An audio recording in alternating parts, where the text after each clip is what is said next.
to record our meeting. So, welcome everybody to our public board meeting. We have today quite a large agenda to get through, so hope everyone will be lovely and crisp and clear with their items. We do have just a reminder that the meeting is being recorded and therefore, because obviously it's a public meeting or meeting in public, but I am aware that a number of our governors have asked to observe it, so I particularly wanted to welcome them. I won't go through all the names, but certainly really great to see that so many governors were interested in observing the board. I believe also we may have somebody observing us today who's, I think, it might probably a member of the medical advisory committee from LPT we were expecting. So I don't know if that's happened, but if Harry is here, then is he here, do you think? Should be in the public gallery, I think, Christy. Yes. Okay, so he's observing us from the external point. Okay, that's fine. So welcome to Harry as well then, who will hopefully get some development from observing us. So thank you everybody for joining this morning, and we do have a few apologies. Exceptionally, Angela is absent on holiday, and Maria Wogan, non-executive, Scott Adams, David Williams, Paul Sheldon and Fiona Barr. It is holiday season and everyone's cramming in holidays, as we know from the news, or trying to get away on holiday. So naturally we're a little bit lighter than usual, but very clearly quorate, so we can proceed. Are there any declarations of interest for items on our agenda today? If there are, please indicate with a hand. Otherwise, I can see nothing, so I assume that's there's none. Minutes of the previous meeting, which was held on the 26th of May, paper A.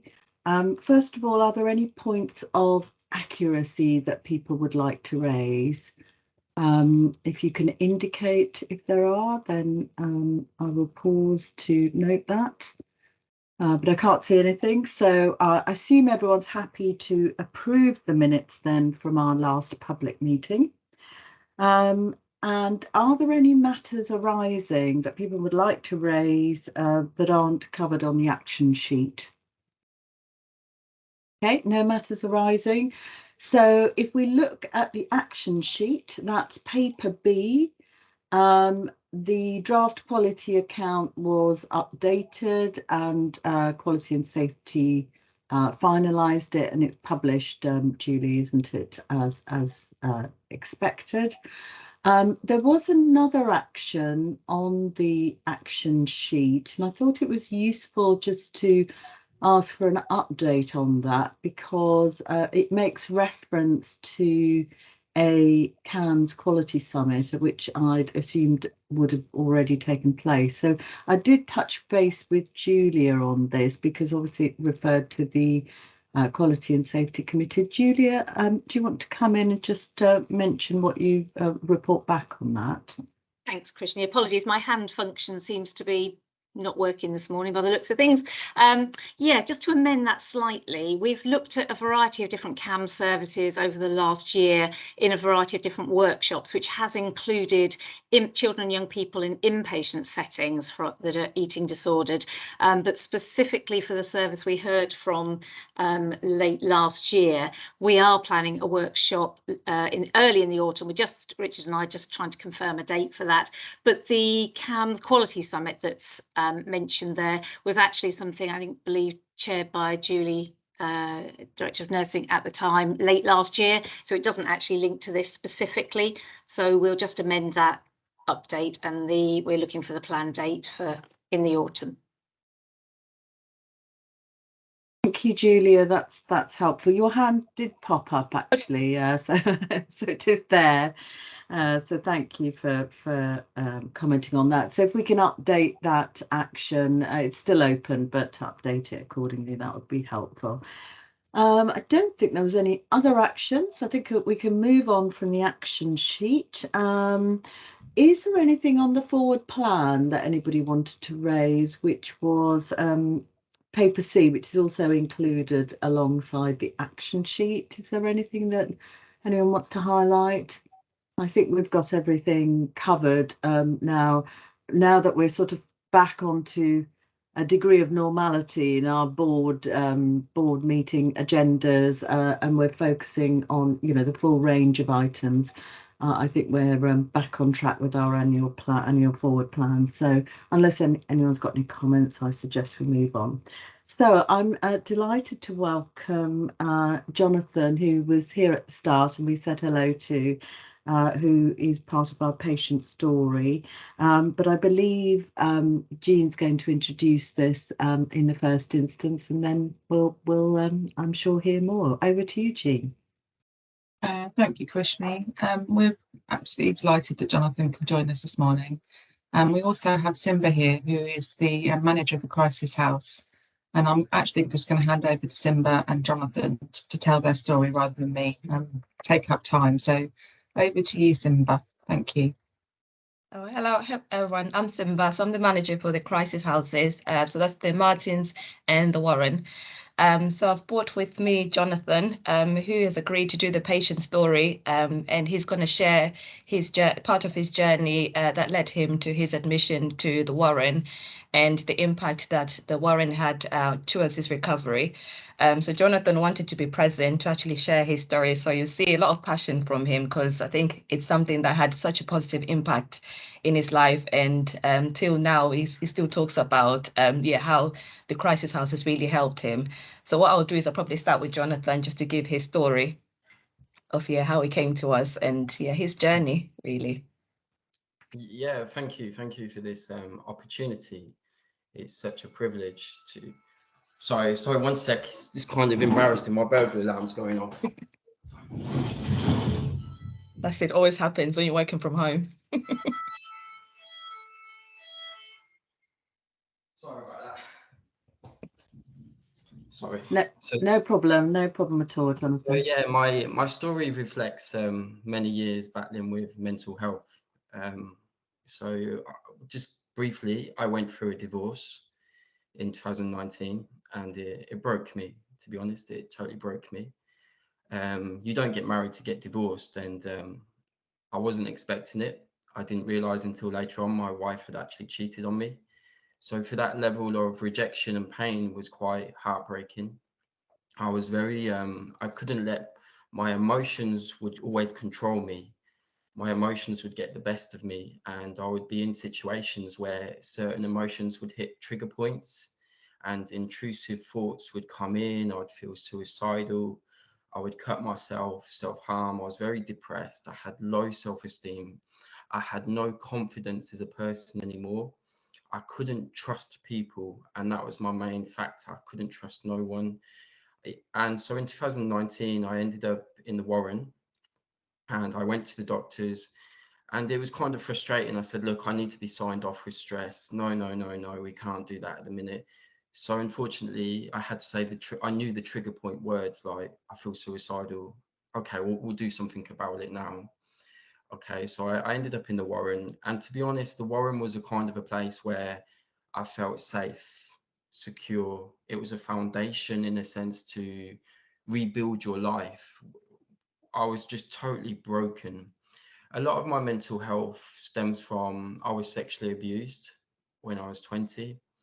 And so I had a lot of past trauma, but it was starting to come out again. And I just really couldn't control any emotion. So 2019, I was there in the Warren. And for me, it was a place like what I loved about the Warren, you could do in a sense your own thing. Like I work as a chef and I love to cook, obviously, but they let me cook, they let me do things. And it was just a place where I felt secure. And so, it was good. After 2019, I went back out, I was working, but towards the end of 2020, I was going through a redundancy process. So I work in St Andrews Healthcare as a chef. and they were doing redundancy process. Now I'm on the verge of losing my job. I'm on the verge of losing my home. I'm still going through the divorce process. It was so much hitting me at one time. I just couldn't control, I just couldn't cope with life. You know, I was just in a dark situation. I felt like there was no hope. So I remember I texted a friend, I said, look, the world would be a better place without me. He didn't mess about. He works for mental health anyway. So the police were called. The police picked me back up, and I ended up back in the Warren the second time. So that was towards like 2020. And yeah, the Warren's just a core foundation, I think, and I thank the NHS for that, because I can honestly say that if it wasn't for the Warren, I wouldn't be sitting here now talking to you. If it wasn't for the Warren, I don't think I'd be alive, to be honest. It just gave me that foundation that I needed to rebuild my life again. It gave me that principle. You know what? Yeah, your life can be broken, but there is hope at the end of it. So just to fast forwards, I managed to keep my home after the divorce. I managed to buy the percentage I needed from my other half out. Today I have a beautiful home. I've just traveled back from Nigeria. You know, I did voluntary work out there with the church I'm in to help people out there. And something that I never thought I would ever say again, I'm back in a relationship with a young girl, you know, I met, because I said that I would never trust people again. I would never go back into relationships. So it's for me, it's, you know, these things work.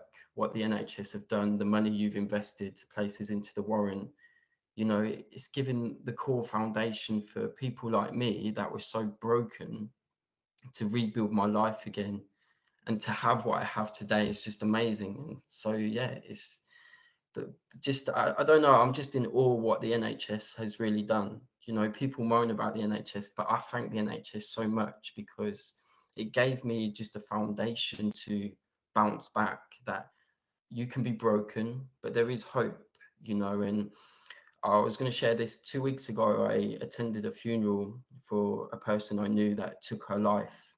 I'm I can't sit back and watch people take their life anymore, because people just like me, I was in that situation where there's no hope. It's that dark tunnel.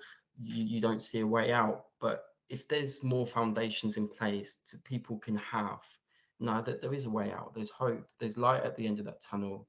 And just like me today, I have my life back. It's better. You know, I have my home. I'm in a relationship. I love traveling. I have friends. I'm going out, socializing. You know, I just have, the future's looking great.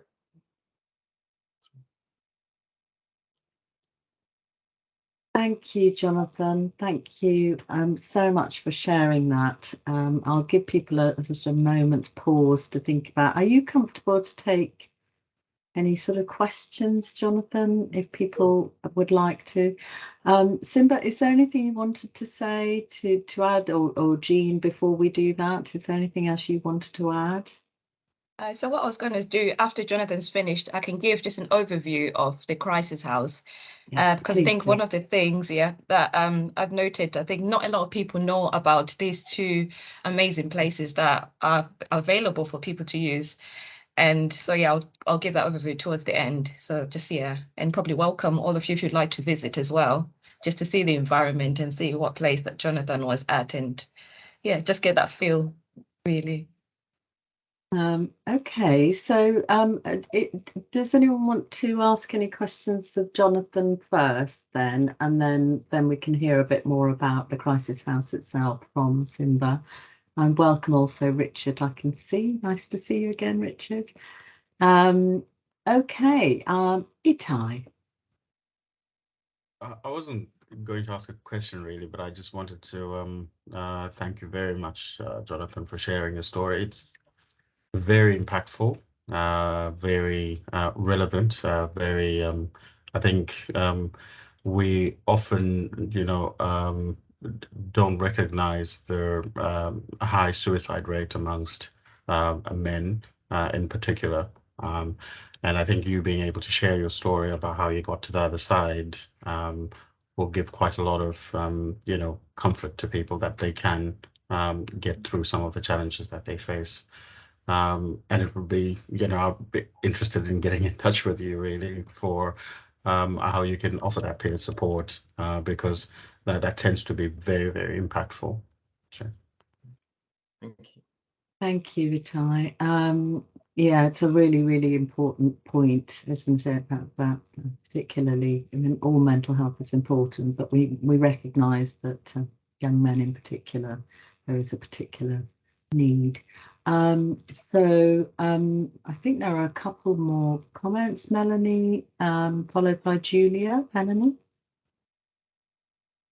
Hi, Jonathan. I'm Melanie Hall. I'm one of the non-executive directors of the Trust. And yeah, first of all, thank you for sharing, because so many people reach the stage where they don't feel there's hope, and that constant reinforcement that life can change and that hope is, to retain hope is probably the most essential part, or to restore hope is probably the most essential part of the process. But I wondered if you could just elaborate a bit more.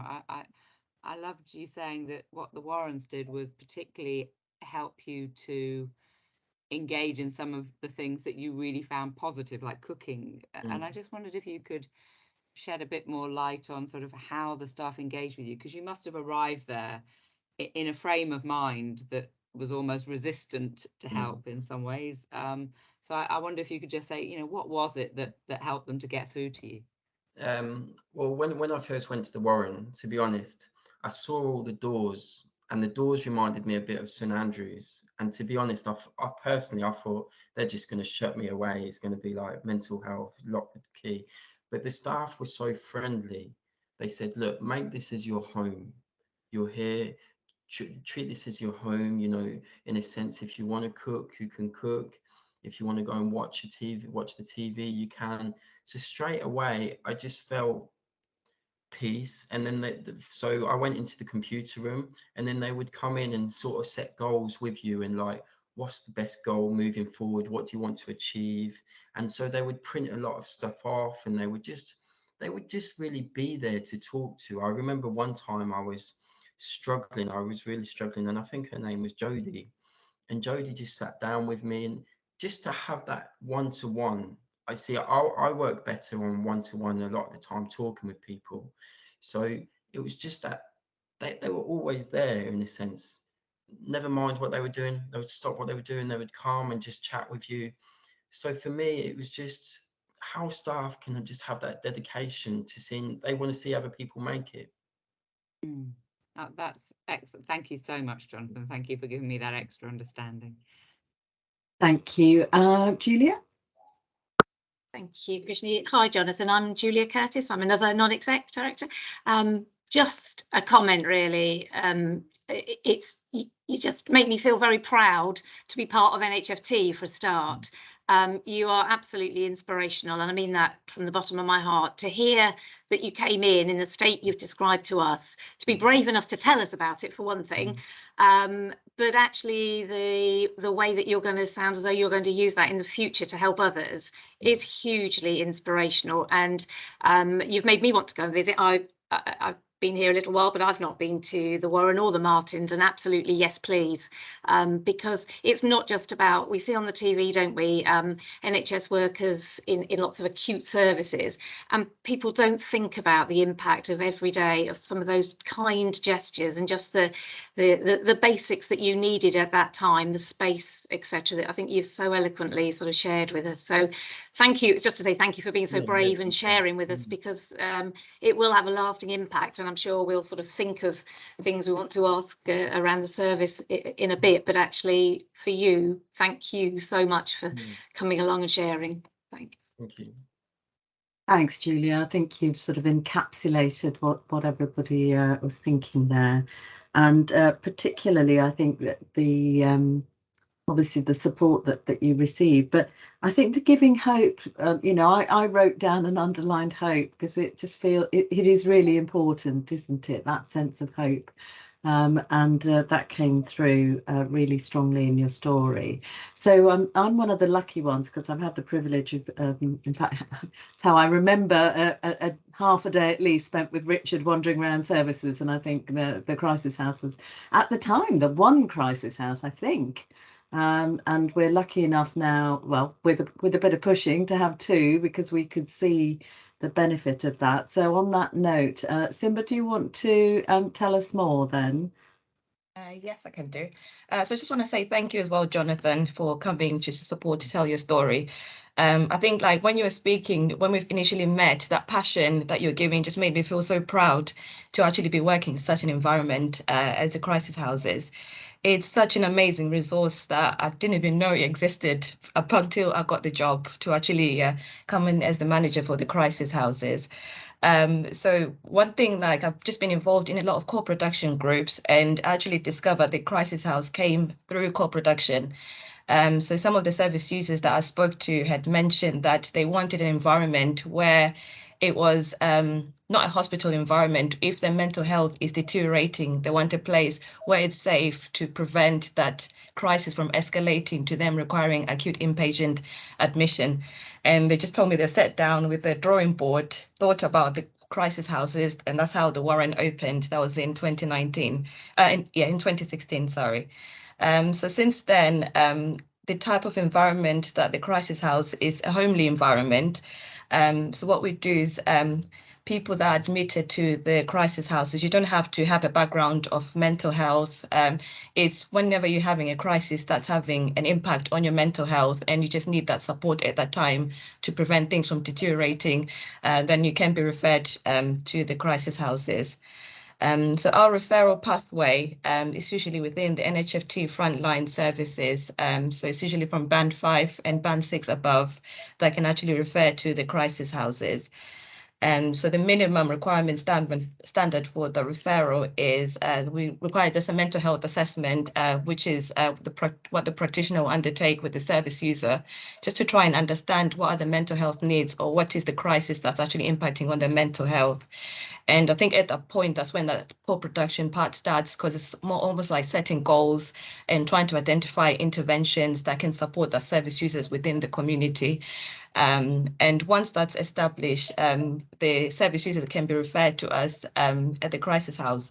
So we look at that mental health assessment, we look at that risk assessment, because what we're trying to promote is that homely environment. Everyone takes ownership of themselves, they take responsibility of themselves. So if there's been any risk incident, we've got a contract that the service users would sign to say, we're going to come into this environment, we're here to work on what our current crisis is, and these are our goals. And within that environment, we're going to maintain the therapeutic value of that environment. We're not going to be engaging in risk. We're going to be working with staff and just aiming towards working towards addressing that crisis that they may be experiencing. So the admissions to the crisis houses is a very short admission. So it could be 3 days, it could be up to 5 days and maximum 7 days. So from the start, we try and empower the service users just to take ownership of their current crisis. And we're there as more of that support towards them. So sometimes, like I say, Jonathan, when you came to the environment, you were struggling at that point, but I think having that support around enables and empowers you to just take the ownership and actually start making those positive changes. So that's kind of what the environment is. We all, everyone's very independent. We all help each other in the house. So sometimes the staff will help cook. Sometimes the service users are cooking for everyone. Even cleaning, doing gardening, everything is all very joint, because we're trying to promote that this is not like a hospital environment. This is a home away from home. So when you're at home, you help wash the dishes. I hope they would. You help cook, you help with the gardening, or just maintaining that environment. And in terms of our staffing, so the houses are just only staffed by band 4 support workers, with just myself overseeing both houses. So the staff are quite skilled staff. Some come from housing backgrounds, but they've supported people with mental health. Some will come from benefits, some will come from substance misuse.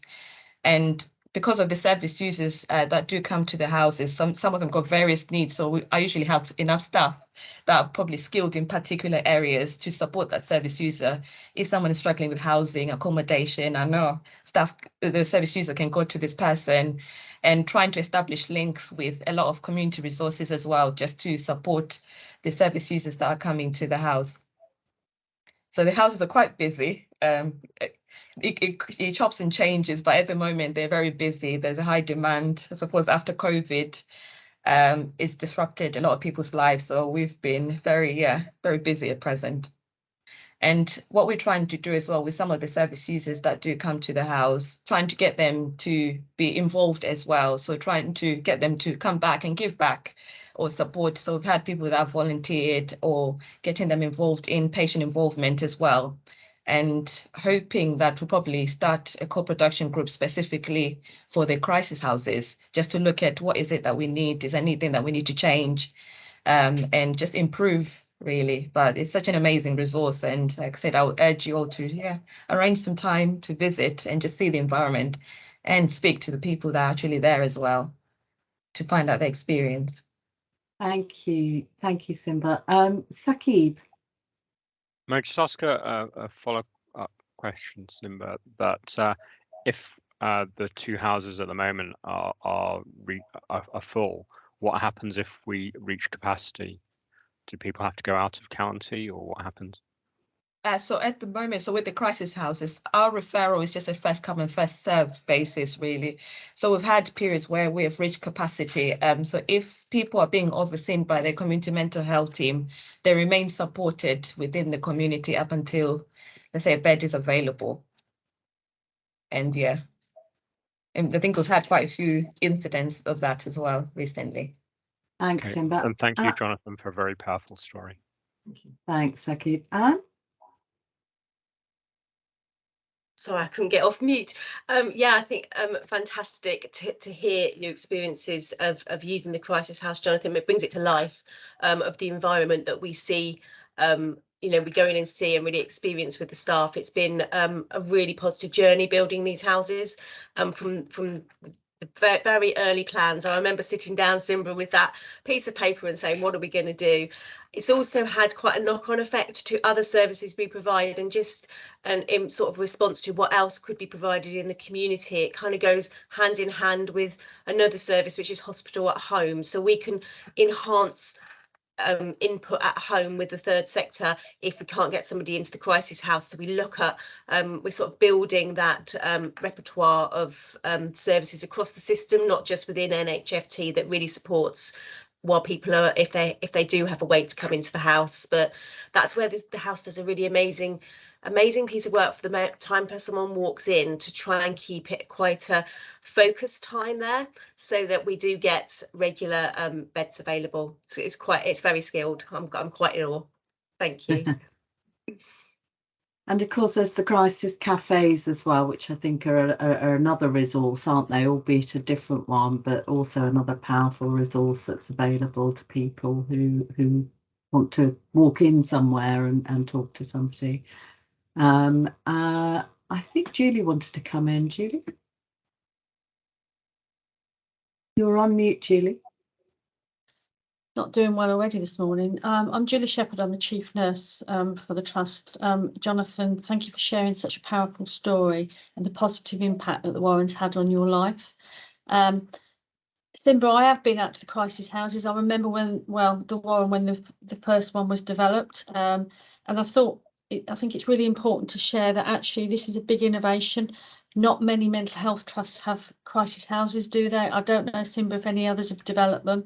So actually, this is something very different that NHFT have developed, and I think it's important for those that don't know that, to know that, because actually this is a real innovation, and as Jonathan has said, is making a difference for people, and I think that's the important bit. Thanks, Julie. I mean, I do remember that I think it was pretty much developed around the time I started, and then because of the success of it, we then looked for the additional house, and then developed the crisis cafes. And there was and it really helped us, didn't it, in terms of things like out of areas, which we were struggling with. at the time. So it's been an enormous effort, but one that's been really, really positive. Richard, do you want to come in? Hello there. Yeah, no, I've always said being a manager of the Crisis House was the best job I've ever had. Yeah, I remember you telling me that.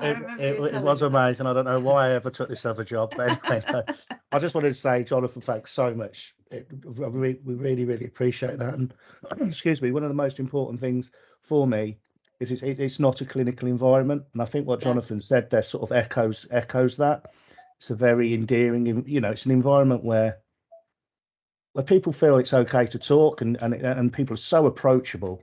There's no difference there. Everyone's there and offers the same thing, really. And peer support's so important. You see it naturally grow in a crisis house, and that was the biggest eye opener for me around peer support and how important it is. And it's something now we're developing throughout the whole of the crisis care pathway. So be happy to talk to you about that, Jonathan, if you want me to, or whatever you want to do in the future, mate. I'll be happy to talk to you. It'd be brilliant. All right, cheers. Thank you, Richard. And actually, I do remember when Richard was kindly showing me around the crisis house. I met a young man actually who I think had been in the crisis house and was supporting other people in there. Then I met him again at the Quality Awards. I don't know if you remember, Richard. Yeah, and he Kev, won yeah. I think he won the award, didn't he? He did. For Yes. volunteering. And it was just such a lovely story because he'd had that experience, and then he'd gone on to be able to support other people, and then he was recognized at our Quality Awards. So it was fantastic to see that journey. So I do, really, I think it's been wonderful to reflect on the hear about Jonathan's story and the hope that it gave you, Jonathan. I think everybody sort of shared that, and it's really there are messages of sort of comments saying people are really pleased to hear how much you've gained from it and how much hope it's given you and the new things that you're doing in your life. So delighted to hear about that, and also about the work, Simba, that you and your team are doing, and obviously our overall work in the crisis pathway, which has been really awe-inspiring and has achieved an enormous amount. And it's an example of the sort of thing that we need to keep doing, isn't it? Because it's developing these services that has helped support people who need it, but also help the overall system in supporting people with mental health needs. So thank you so much again, Jonathan, for joining us. And we hope we have a chance to see you again in some other guise, and you can help.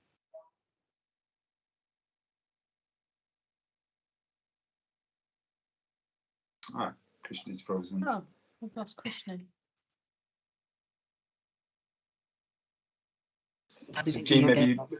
Oh, no, she's back. Sorry, I had a momentary loss of network. Can you hear me all right? Yeah, okay, yeah. Great. Happy to move on. So thanks everybody again for all that input. We're now moving on to our risk item, which is our organisational risk register, and it's over to Chris, I think, first. Chris? Yeah, hi Krishna, thank you. So the risk register continues to be based on our strategic approach to risk, regular reviews by the committees and the exec directors. Following the exec development session on 23rd of May, key risks were reviewed by the exec directors, and then you've got listed out for information all the key areas, the risk above appetite, the new risk, the consolidated risk, and I just highlight that one because I've had questions about this. This is about capability and capacity for workforce, and really we'd had those as separate risks, but took the view that capacity is the big issue. So the recruitment and what's happening if we're not achieving that, it will affect people's capability to deliver because of the time infringement. So that's why we've consolidated it, because many of the actions and assurances were similar. And then we've got the closed and de-escalated risks.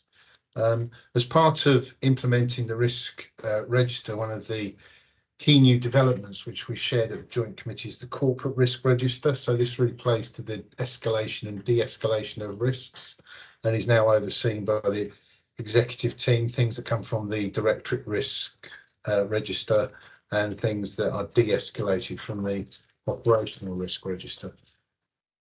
I think it's fair to say the Joint Committee, which reviewed this, and the two risk and performance and quality were assured by that. But what they did want to understand is a little more around the process, so that certainly in this first implementation they could see that. So that will be coming back for information and review. We undertook a safeguarding deep dive in the Joint Committee. And then July and August will see directors align things to the strategic objectives, a key element.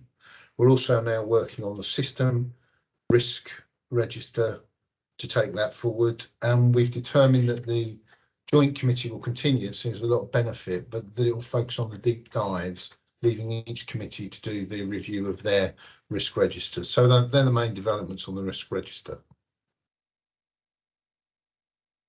Chris, do you want to say anything about the risk management framework as well, and then we can cover just it all? To do the two. Yeah. No problem there. So the risk management framework is the kind of the overarching document that describes all we do. It sort of gives the frame to all the discussions that we have. Everything I've discussed, if you like, is fitted within the risk framework. It really and then to say that through internal audit we've had the risk register reviewed, and we gained assurance around that through the year. And then we've really put in the key developments, which I suppose I've already touched on, but it shows that, you know, our approach to risk remains dynamic, that we've done the work to implement the Joint Committee, but not just that. I think non-exec directors and exec colleagues have been involved in shaping that and focusing it to see how we can make it work well. The corporate risk register, again, to deal with those escalating and de-escalating risks, has emerged. And then obviously we've included just some of the specific wording changes within the risk framework. Okay. Any comments or questions then on either of those, the organisational risk register, paper D, or risk management framework? Let's invite Judith first, please, and then Melanie. Thanks, Krishni. Chris, thanks very much for detailing these documents. I really feel that the changes have been really positive, and I can really see a huge amount of work has gone into that. And for me, from my point of view, you know, the aspect I was challenged by was the escalation and de-escalation of risks, which is now much clearer. So really, you know, congratulations on that. I think the only comment I would make, and I know you don't necessarily have an answer to that right now, is that the proof of the pudding really is very much in how the risk register is actually used in the organisation. So I know that there is a plan for training. So I'm quite keen to understand the timing for that training and the people who are going to be involved in that training going forward. But I know that perhaps is still under development. Thank you. Chris, do you want to come in on that, or do you like bring in Melanie first and then you can come back in? Yeah, no, I think, you know, training is a key element that we've been reviewing. And yeah, I agree. Obviously, we're continually changing, but we need to see that bed in and to be effective. So, you know, I think that's what we've all got to buy into, really. Thanks, Chris. Melanie? Hi, thanks. Yeah, well, first of all, just to say, you know, recognise the real progress we're making in developing our approach to risk management and the processes that sit behind that. And notwithstanding that it's still work in progress, just thank you for responding to the kind of challenges that have been laid down, and the sense as an organisation in the complexity of the environment we're operating in, this sort of increased approach and more subtle approach to risk will pay dividends, I hope. I had just one other sort of comment, really, which was the new risks that have been added on, D6 and D7 in particular, because I think it was just the terminology felt a bit broad to me, and I wondered whether there was something that might be more appropriate to tighten up what the risk actually was. So, for example, the benefits of partnership working, it's really a case of the measurement. So where is the benefit documented that we are measuring against to know whether we've achieved it or not? And therefore, should the risk be that we fail to achieve the business case, you know, it's something that sort of makes the risk more specific, because otherwise, just do we achieve the benefits? Who knows? How does that get measured? How do we know whether we've still got a risk or not? And to a degree, the same for for D7. You know, to ensure sufficient improvement in quality. Well, what's sufficient? That's got to be measured against something, and I assume again that there is a set strategy and action plan and achievements in either the business case or in some document somewhere that clearly defines what NHFT is meant to be delivering as the CAMS Commissioner. And I think the risk will be better placed maybe referring specifically to that, so that we can actually say, are we or aren't we? You know, it's black and white, as opposed to this more generalized approach in the risk wording at the moment. So I'm just trying to be as actually, I'm just trying to be as pedantic as possible, one could argue, but that's kind of nature. I think it's helpful for the risk to be as specific as possible, so that we can properly measure its level. It's kind of nature of the beast with risk, I think, isn't it? Yeah, it is. I think what we can do is we can take that back to David and into the exec review, and those specific points. I'm sure particularly Richard can pick those up, and I can with him, and we can take that back, Melanie. Yeah, thank you. Thanks, Chris. I mean, I was going to say, I mean, I suspect they might link to the you know, D in DigBQ, but it perhaps just, you know, it may be that we even link it directly to some of the you know, some of the elements of the developing in partnership activities that David is trying to drive forward under his leadership of developing in partnership. So it probably refers to that, but it's not absolutely clear, I think, as Melanie's sort of saying. Is that okay, Melanie? So we can perhaps leave I'm Richard assuming and that I'm just making maybe an assumption based on some information that, you know, almost all our partnerships have underpinning them a partnership agreement that must lay out what we're striving to achieve. And I don't know whether under CAMS there's anything within the contract, in fact, that gives us a clear set of deliverables. So that's what we should be measuring risk against. Yeah, I think in some instances, I think if we were talking, for example, about the ICB, then I think that would be a broad brush at the moment, other than in the mental health collaborative. So that's why I think it probably just needs to be clearer about what it is we're referring to. And if we're talking about the integrated care board, then let's be specific about that as perhaps the sort of thing that we need to think about. So we'll leave that with you. Julia? Thanks, Chrissy. Just a point of clarity around that new risk D7 as being CAMS Commissioner, ourselves, NHFT. At the joint committee, we had clarification that risk Q16, which was inability to manage the demand and activity within CAMS, was in fact related to our commissioning role. So it's just now the new one's been added. I just want to make sure we're absolutely clear on the difference between the two, because in the joint risk, you'll see the joint committee report that we present a little bit later. We were clarified that Q16 was actually our commissioning role. So just wanted to double check, really. Okay, so just above the new risks section on the paper, Q16, inability to manage the demand and activity within CAMS. So, Julie, I think you're saying that you understood that was linked to the commissioning role as well. Yeah. Okay, so we'll leave it with you to pick that up with David. Obviously, I'm sure he would have been able to comment if he was here, but if Richard and Chris could take that back, I think that would be helpful. I just wanted to make a comment about D1. D1 is insufficient senior management trust board capacity to respond to external changes. And I sort of a small note of caution, really. I'm assuming, although please let me know if this isn't right, that the de-escalation is because we've clarified some of our management structures in terms of capacity.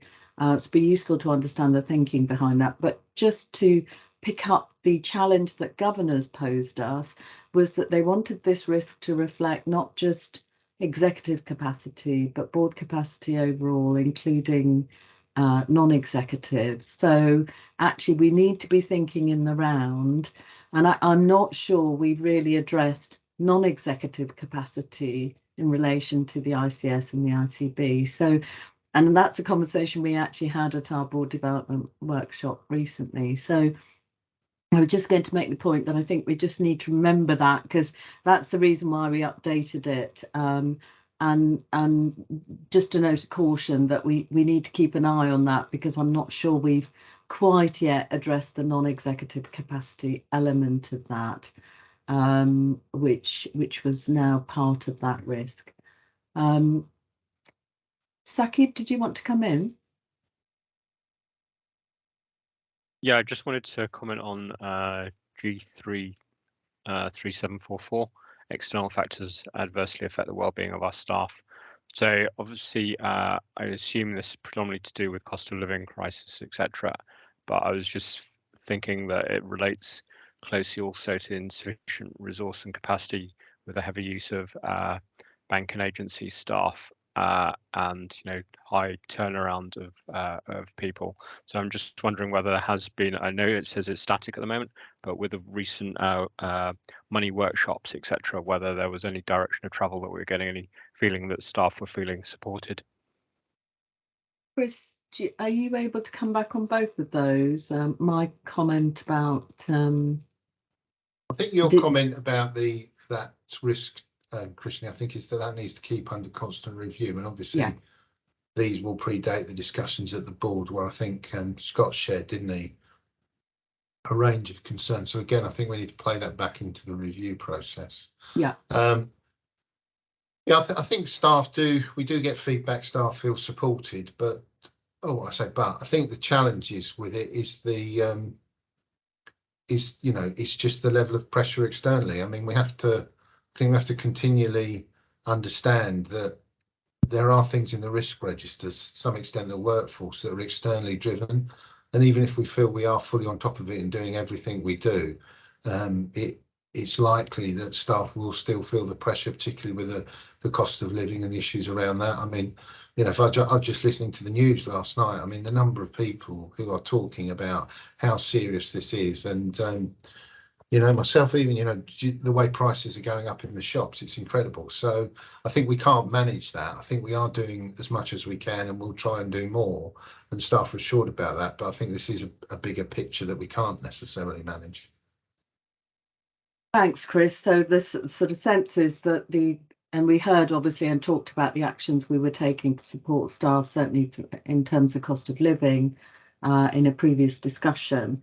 But it's above our risk appetite, because actually some of the external factors are clearly difficult for us to directly mitigate against. I think if I've sort of heard you correctly, I think that's what you're saying. So is that okay, Sakib? Happy to move on from that.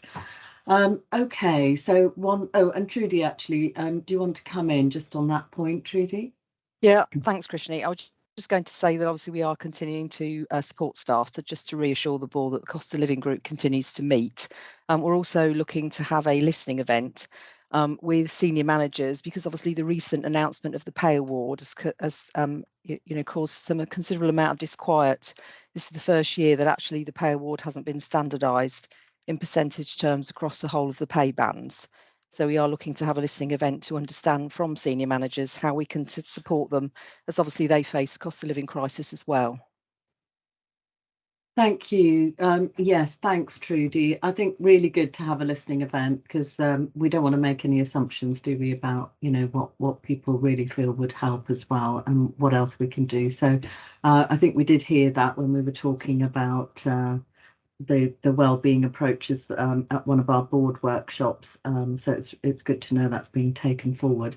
So I think we are happy to note, you know, there was a lot of really positive feedback there, which I think, you know, the team should be pleased to hear that. I think people feel very positive about the direction of travel and the clarity and the refinement of our processes. We've obviously noted the updated position. There's a couple of areas we've just asked you to go back and keep under review and perhaps refine a bit of the wording. And I think from the risk management framework point of view, we are endorsing the updated risk management framework. Is that okay with everyone? Happy to endorse this as it is, obviously recognising there are things we want to take forward like training. So good work. Thank you to everybody for that, and particularly Tina, who I can see is on the call. So thank you. Okay, we move on. Well, still within our risk item, Jean, is there anything you want to update us on in terms of COVID and system winter planning? We usually take an update here because it's obviously part of our wider risk environment. So, Jean? Thank you, Krishni. I think in terms of the COVID, we are still operating in a level 3, as people are aware, and our single point of contact still functions for 7 days a week, which is we're hoping that will step down to level 2 going into September. In terms of the COVID impact, we have seen quite a rise in COVID absences over the last sort of month or so. I'm touching every piece of wood to say that that's starting to drop down again now, which is great. But we have still in the acutes got a number of beds closed because of COVID cases within there. And the demand for all of our services, including those within the acute services, is really high. Yesterday morning, for example, NGH had 52 patients waiting for a bed. So, which is, you know, it's unprecedented really in July that this continues. And the same certainly for Anne and her team from a mental health point of view. The demand is really high at the moment. Planning for winter continues, and we have some plans that are progressing well. We are undertaking a gap analysis at the moment in terms of what we are going to need in the worst and best case scenario going into winter, and really sort of taking a step back to see whether or not we've got the plans that will really address those gaps. So it's ongoing, but I'm afraid the pressure has not died down at all across any of the sectors at the moment. Thank you very much, Jean. Any questions for Jean on anything she's commented on? Okay, I think we're all touching wood alongside you, Jean, because I'm sure it's adding to the enormous challenges that people are having to deal with. So thank you. We move on to our strategy section then. And before we move on to the actual papers, there's an opportunity just to hear about any environmental updates that aren't covered in any of the papers. Dave, is there anything you wanted to highlight? Any updates? Nothing that I'll probably cover it in the report. I mean, obviously the ICB met, and yeah, I'll cover some of that when we get into that section. That's fine. That's fine. Okay, well, just take paper F then, which is my report to the board. Really just highlighting a couple of things that particularly the fact that we're in the throes of organising with the support clearly and active participation of our governors, the annual public and members meeting and the AGM, and the paper just gives you an outline of the proposed agenda that we're working to. So if anyone's got any comments on that, that would be welcome. And and the other thing is really just as with our normal processes for supporting NED development and appraisal, we are doing a sort of mid midpoint opportunity for Saqib to receive some feedback to help with his development through the, as a new non-executive. All the other non-executives have had that feedback already, but obviously Saqib was new. So I just want to encourage people to participate in that. I also wanted to mention that it was very welcome to go to the Leadership Matters conference, which took place a few weeks ago.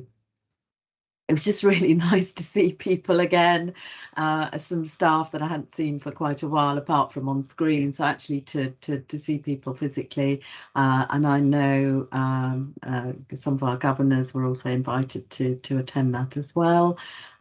So yeah, and most importantly, it was actually about compassion and kindness, which we know is really important to us. So it was a Friday morning very well spent. So I just wanted to thank Chris's team for organising that, and I would imagine the feedback from it was really good, because it was a really engaging opportunity to talk about something that was important to us. So I wanted to highlight that, and I will just mention also that Angela and I were invited to attend a sort of celebratory event to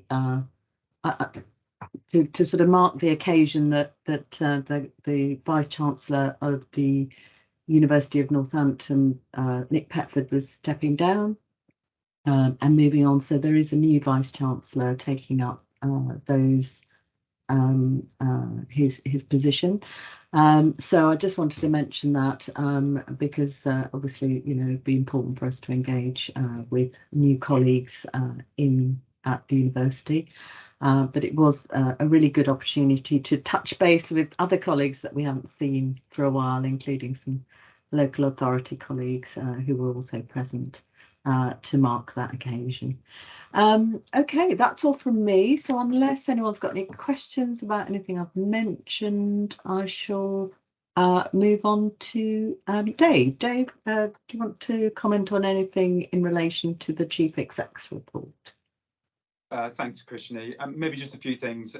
Jean's already mentioned the COVID position. I think it's just kind of worth just keeping a rhythm on kind of reporting on that. We've got about 10% of acute beds in the county are occupied by people with COVID requiring non-mechanical support, which is positive, but of course an illustration that, as Jean says, the numbers continue to circulate and cause hospitalizations and impact on staff absences, and that has a corresponding impact on well-being, of course, which Julia and I talked about with the integrated care team in a recent visit. So we have introduced masks in the trust. I know Julia will probably cover some of this in the quality report. So teams are back in masks. And again, that was challenging over the heat wave, really difficult for teams doing some of the work that they have to do in masks. So we send our thanks and gratitude to those that continue to do that. And we made every effort to keep them as well and hydrated as possible as a team. Just in terms of then still kind of hovering on kind of the kind of sub-regional thematics. So the ICB, the Integrated Care Board, met on the 1st of July. There's a further meeting on the 18th of August. The Mental Health Collaborative was discussed on the meeting in the 1st of July, and we'll be taking the Integrated Care across Northamptonshire proposal to the 18th of August meeting. That's not really a finishing line, that's more a touching point for that programme, really, in terms of what we're trying to achieve with neighbourhoods and local area partnerships, which are emerging now locally. I attended a workshop yesterday on the local area partnerships in the north.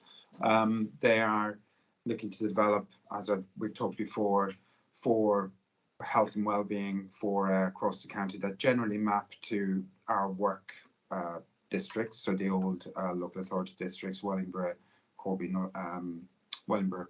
Kettering and East Northants. But then underneath those, there's a new range of local area partnerships sitting at a neighbourhood level, so 50 to 100,000 population. So there's still work to do, I think, for us as a trust, understanding how we make a really meaningful contribution to those local area partnerships, considering we already operate in a locality level, and we'll be working with teams to explore those options as we've done in the mental health programme. And then on some good news, I guess. So I see the South Asian Heritage Month backgrounds are up. There are some really great events organised by the network on that, which have been happening throughout this month. We had a compassion conference, as Krishni talked about, which was great and really important for us that we, at this point in time, continue to talk about compassion and kindness, because there are really challenging times ahead of colleagues and teams as we go into winter, and the geopolitical context of the economic downturn and so on. So that was a really important turning point, and we'll be doing more of those as part of the Leadership Matters programme. And then finally, I think just on monkeypox, which is in the pack, I should have covered it with COVID, we'll be taking a bit of a clinical leadership role in the system, whilst the current outbreak, as it is a sexually transmitted disease. We run sexual health services for the county, as people know. So we'll be keeping a close tab with colleagues on the management of that. The numbers aren't high in the county. There were 19 of last week. But as you know, the WHO have flagged it as serious concern, so we are taking it seriously. Thank you, Dave. Thank you. Any questions or comments about anything in the report or anything Toby's reported to the board? Okay, just one thing, Dave, it might not be for you, but I just picked up from the report. I was interested to see that the CQC had signalled that it would be checking whether providers are training their staff in how to interact appropriately with people with a learning disability and autistic people. And there was a sort of suggestion in the report that there would be a, it's training and competence. I just wondered what that actually means in practice for us. Is that sort of and what we're likely to need to do to take that forward? Is that a new mandatory training requirement then for us to develop it essentially? That's how we're interpreting it. But if I could bring Anne in, she's got a line of sight of what's required. Yes, yeah. The requirement is quite clear around making sure that we've got the skills, the basic level skills in all of our interactions across the organisation and working with people with learning disability and autism. We already have a mandatory training course around LD, although I think the team are just reviewing that to make sure it meets, we had that already, but it meets the standards. And we put a paper for the ops exec board to look at autism as a definitive training package. Really important for all staff, because it's the point of entry into any of our premises that we need to make sure we've got reasonable adaptations and able to work with people with autism. So, and that was passed, and the team are putting that into practice now with the training development service.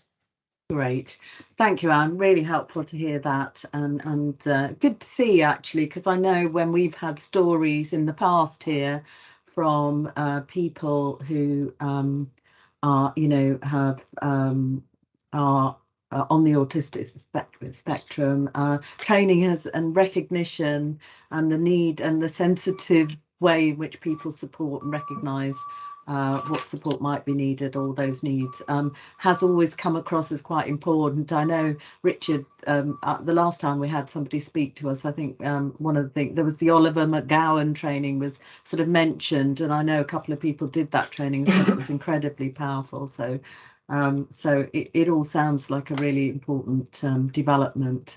So as you say, anybody who enters into services can experience the appropriate support from the beginning, which I think is what you're saying. So thank you very much, and thank you, Dave. Right, I believe we're perfectly timed. We're now ready to move on to the annual update from Northamptonshire Health Charity, and I think Keith Brooks is about to join us, who's the director. Good morning, Keith. Can you hear and see us? I can see lots of I can smiling see faces. 2 faces at the moment. I can see David's face. That's the first face I can see. Great. Keith, well, welcome. We're bang on time. So actually, I was just about to say we're expecting you to join us, and then the signal that you were waiting in the lobby sort of popped up. So just to introduce Keith, colleagues may recall who were here a year ago that Keith, about this time of the year, Keith joins us to give us his annual update on the activities of the charity. We welcome you, Keith. Unfortunately, Fiona's not with us today, but you'll know Judith, obviously, who's very much involved with Northamptonshire Health Charity on our behalf as well. But we welcome you, and we'll hand over to you to do your update. I'm hoping I can share my screen, which is the piece that I'm desperately looking to see whether I've got share on my Teams screen. Open share tray. Let's see if I can now find. I'm hoping I'm going to open the correct one of the PowerPoint slides. I don't want that one. It would be difficult if you opened something you didn't want to share, as this is a recorded public meeting. Keith, do you want to send it to Richard? No. It's no. You've got it, have you? Can you see what I was putting up? No, not at the moment. Let me go back. I thought I was being very efficient, and I've got everything other than the one I wanted appearing. Let's use, hopefully, let's see if that one does it. The trouble is, this hasn't got the video in, so you're not going to have the pleasure of the video. Can you see that one or not? Can everybody see it? Yes, there we are. Yeah. It's there. Over to you then, Keith. We can see that clearly. Thank you. Thank you for giving me the opportunity to talk to you. I briefly, let me talk about some of my reflections on the past year. I think that's where we should start. We started the last year with the formal merger of KGH Charity with Northamptonshire Health Charity. So we now win the prize of being the county-wide charity focusing on all the NHS trusts across the county. That's been an interesting initial experience, but we've progressed through the year relatively to the point where KGH now feels part of us. I think the other thing that is important is that we continue to make use of the National Association grants that we'd received to support the trusts, and therefore we did significant amounts of things that were directed towards supporting staff and supporting patient facilities. And from an NHFT perspective, that did have an impact of being quite a number of instances where it was gardens and things of that nature. But probably the big highlights are funding both the NHFT delivered Stronger Together programme and also the Reflect and Reconnect programmes, both of which it was really good to see what's been achieved. And I would like to record that Stronger Together was probably the first association funded stage 2 project that both ran throughout the year, spent its budget in year, and you've successfully managed to keep funding for another year, which is really rather nice. And so, wearing my non-local charity hat, I'm really pleased to say thank you, and it's been really good. And thank you to David, particularly for his input in terms of impact reporting and things of that nature, which has been good. But I think it's also important to say that's a prime example of how the association has been able to make a difference, and it's an example of where the association can say, yeah, yes, we've done something different for everybody. Moving on from there, the thing I would say is that there's been a really noticeable impact on donation income during the year. The fact that you're restricted visiting, the restrictions that COVID has caused in terms of, no, you've not been able to run the fundraising event at each of the local units, things of that nature really do have an impact on us. and have had a significant impact on the income for the year. So I'll move on to the next screen slide that shares some of the numbers for the year. This is not a formalized set of accounts. I had this request that said, not by yourselves, but by one of the other charities, said, share the formal statement of financial account activities. And I said, no, I will share my operating review instead. So it gives you a feel of what's happened. So the third column is the NHFT's income for the year. Income particularly that came in, the 103,000, which is actually quite not uncharacteristic, but it did consist primarily of a large grant from Brackley Trust for a new X-ray machine in Brackley. So the ordinary donation income was actually significantly down on previous years. The 44 is because we only received in year half of the grants for Reflect and Reconnect. The second half will come in May this financial year. So that will appear in the 22-23 accounts.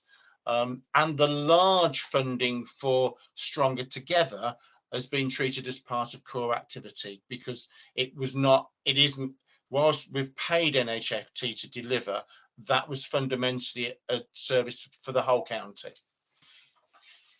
The fundraising, it was only really the shop. So the Berrywood shop, I don't know how many of you have ever visited the Berrywood shop, but the Berrywood shop, which is run by the OT team at Berrywood, which we exercise some oversight over, continued to trade, continued to act.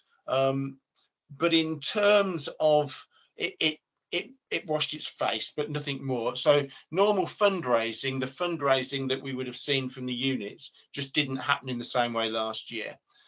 We did do in the centre a number of pieces of fundraising, but nothing like what we'd have hoped to do in previous years. But we did restart some of the outdoor events, but primarily they would have either fallen in core or to the other trusts. In terms of spend, the grants paid partly cover Reflect and Reconnect. We funded the way we described it was our funding was paying for your outside venue use and you were funding the basic activities, which I felt was a really good way of demonstrating that the charity was adding that little bit extra. And other grants related to everything from gardens to sheds to all the various bits of fun that we did. I think that hopefully gives you a little bit of a feel. So we didn't, in terms of the numbers, it looks like we got more money in than we spent. Yes, we did, but we have paid you for the X-ray machine this year and things of that nature. So it's cyclical. So that's a little bit of the numbers. Moving on from the numbers, I think that one of the highlights would be the Shifting Sands space that we created at St Mary's. Any of you that have visited that, I think that's quite impressive in itself. And the young designer has gone on to design further things and run, horticultural awards in the last year. And that we were talking about relocating a garden that he created for one of the main shows back into NHFT this year. So there is a piece going on further on that one. I've mentioned Reflect and Reconnect. I think that was really important, and I'm really pleased that as a trust you're taking up that initiative forward and continuing to support it. I mentioned the activity shed at Berrywood. I enjoy that one because we'd funded the one at St Mary's the year before and caused more challenges. How do we provide one at Berrywood, which has been fun, and that has, I'm told it's there. And if we get to see the video, which I'm a bit worried because it won't work on this version of the slides, you'll see a picture of the shed. And then one that I've added not because it cost very much money, but actually was really rather nice, was the staycation activity packs. I don't know how many you've seen any of those, but I recommend them to you. They were some really good things that the learning disabilities team put together for their clients who had to stay at home even more, and they created some really impressive pieces of material. So that's one we're continuing to fund this year, and has been an ongoing thing, but as a response to COVID, and looked really good. I think I would like to also record some specifics for you, that we appreciated the input we've received from the subcommittee, not only the trustee input, but also the members that have joined us, the comms team. And I would also specifically mention Richard Gaspel, who has been a long-serving member of the committee and gives longevity and significant advice and connectivity when we start talking about the questions and issues for other charities. I'd like to mention that we are desperately trying to relaunch some of the COVID, the fundraising activities post-COVID. It's challenging. It's not an easy environment at the moment, and obviously COVID hasn't disappeared, and therefore we're having to be careful about what we do and how we program it. Virtual fundraising for Christmas works, yes it does, but it's not the same as gathering everybody around a Christmas tree. And I wanted to say we've been appointed for the coming year as the charity for the year for the Northamptonshire Chamber of Commerce, which we have done. And I was going to share with you the video, but I'm not going to share the video because I know that slide isn't the video link. So I'm not going to share it. But I will ask the comms team maybe share it with you afterwards. I'm sorry, I didn't do a stopgap solution for NHFT. I did for the other two trusts on that one. So coming on to the end, and I'm conscious that I was given 15 minutes, and I'm hoping I'm not going to overrun too much for you. I do continue to need a good list of cases for need. Now, the last committee, we did talk about a number of garden projects, and we have just been generously donated a gift of around 44,000 from Barclaycard. And I'm pleased to report that most of the garden projects that we discussed at a recent subcommittee, I think we're going to be able to fund for you. So not huge projects, but projects at your community units primarily to make things a little bit nicer. And it will be nice to link Barclaycard to them. And so we do need some more cases for need. And I'm sure David, if I gave him half an opportunity, would come up with, I want decorating here, there and everywhere. But I'm not going to, I'll leave him to think about that for another day.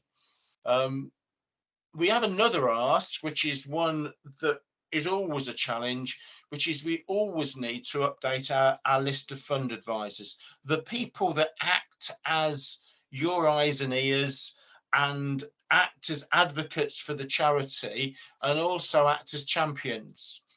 And because organisations change and people's roles change, that is a piece of work that continues to happen. And I know Judith and Fiona have been talking about that, but we are looking for commitment over the coming months to update that list.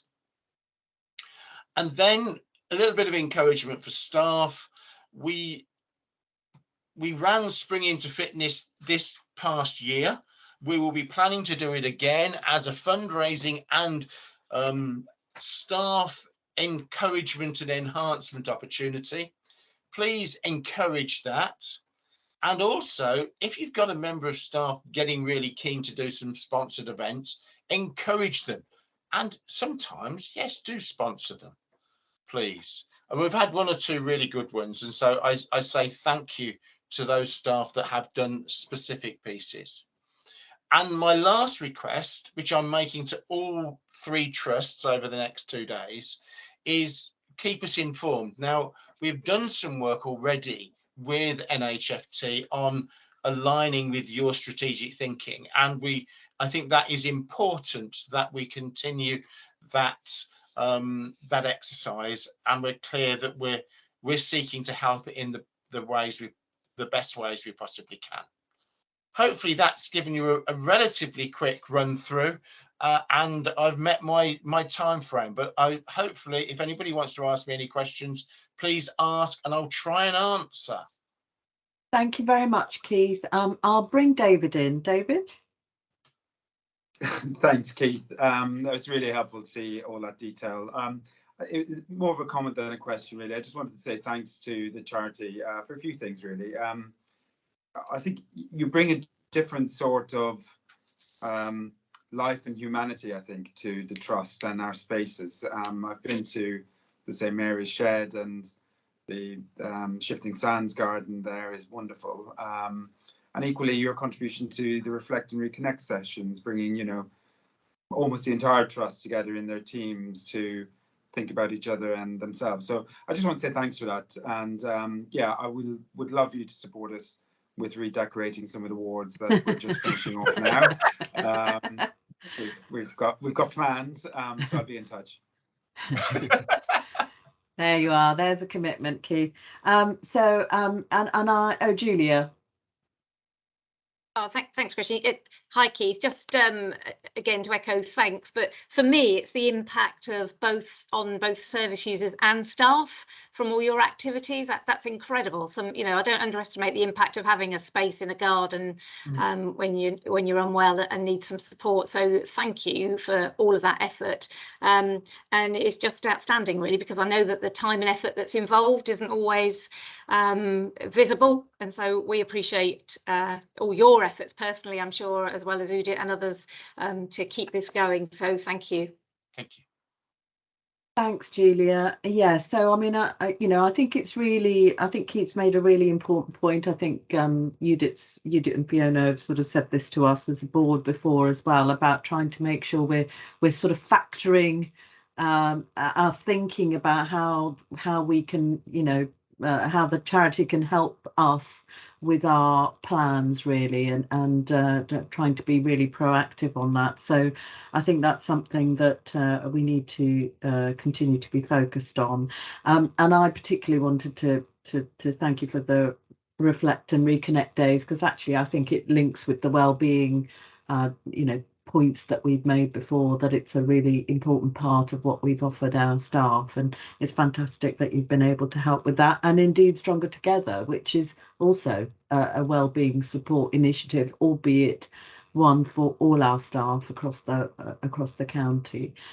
So Keith, thank you so much. I think your asks are definitely ones that I think we need to continue to work on, and obviously Dave's already committed to acting on one of those asks, and I know Udit and Fiona will also keep challenging us to make sure we're responding appropriately to you know, how we work with you and in partnership, really, to support our service users and our staff. So thank you for joining us.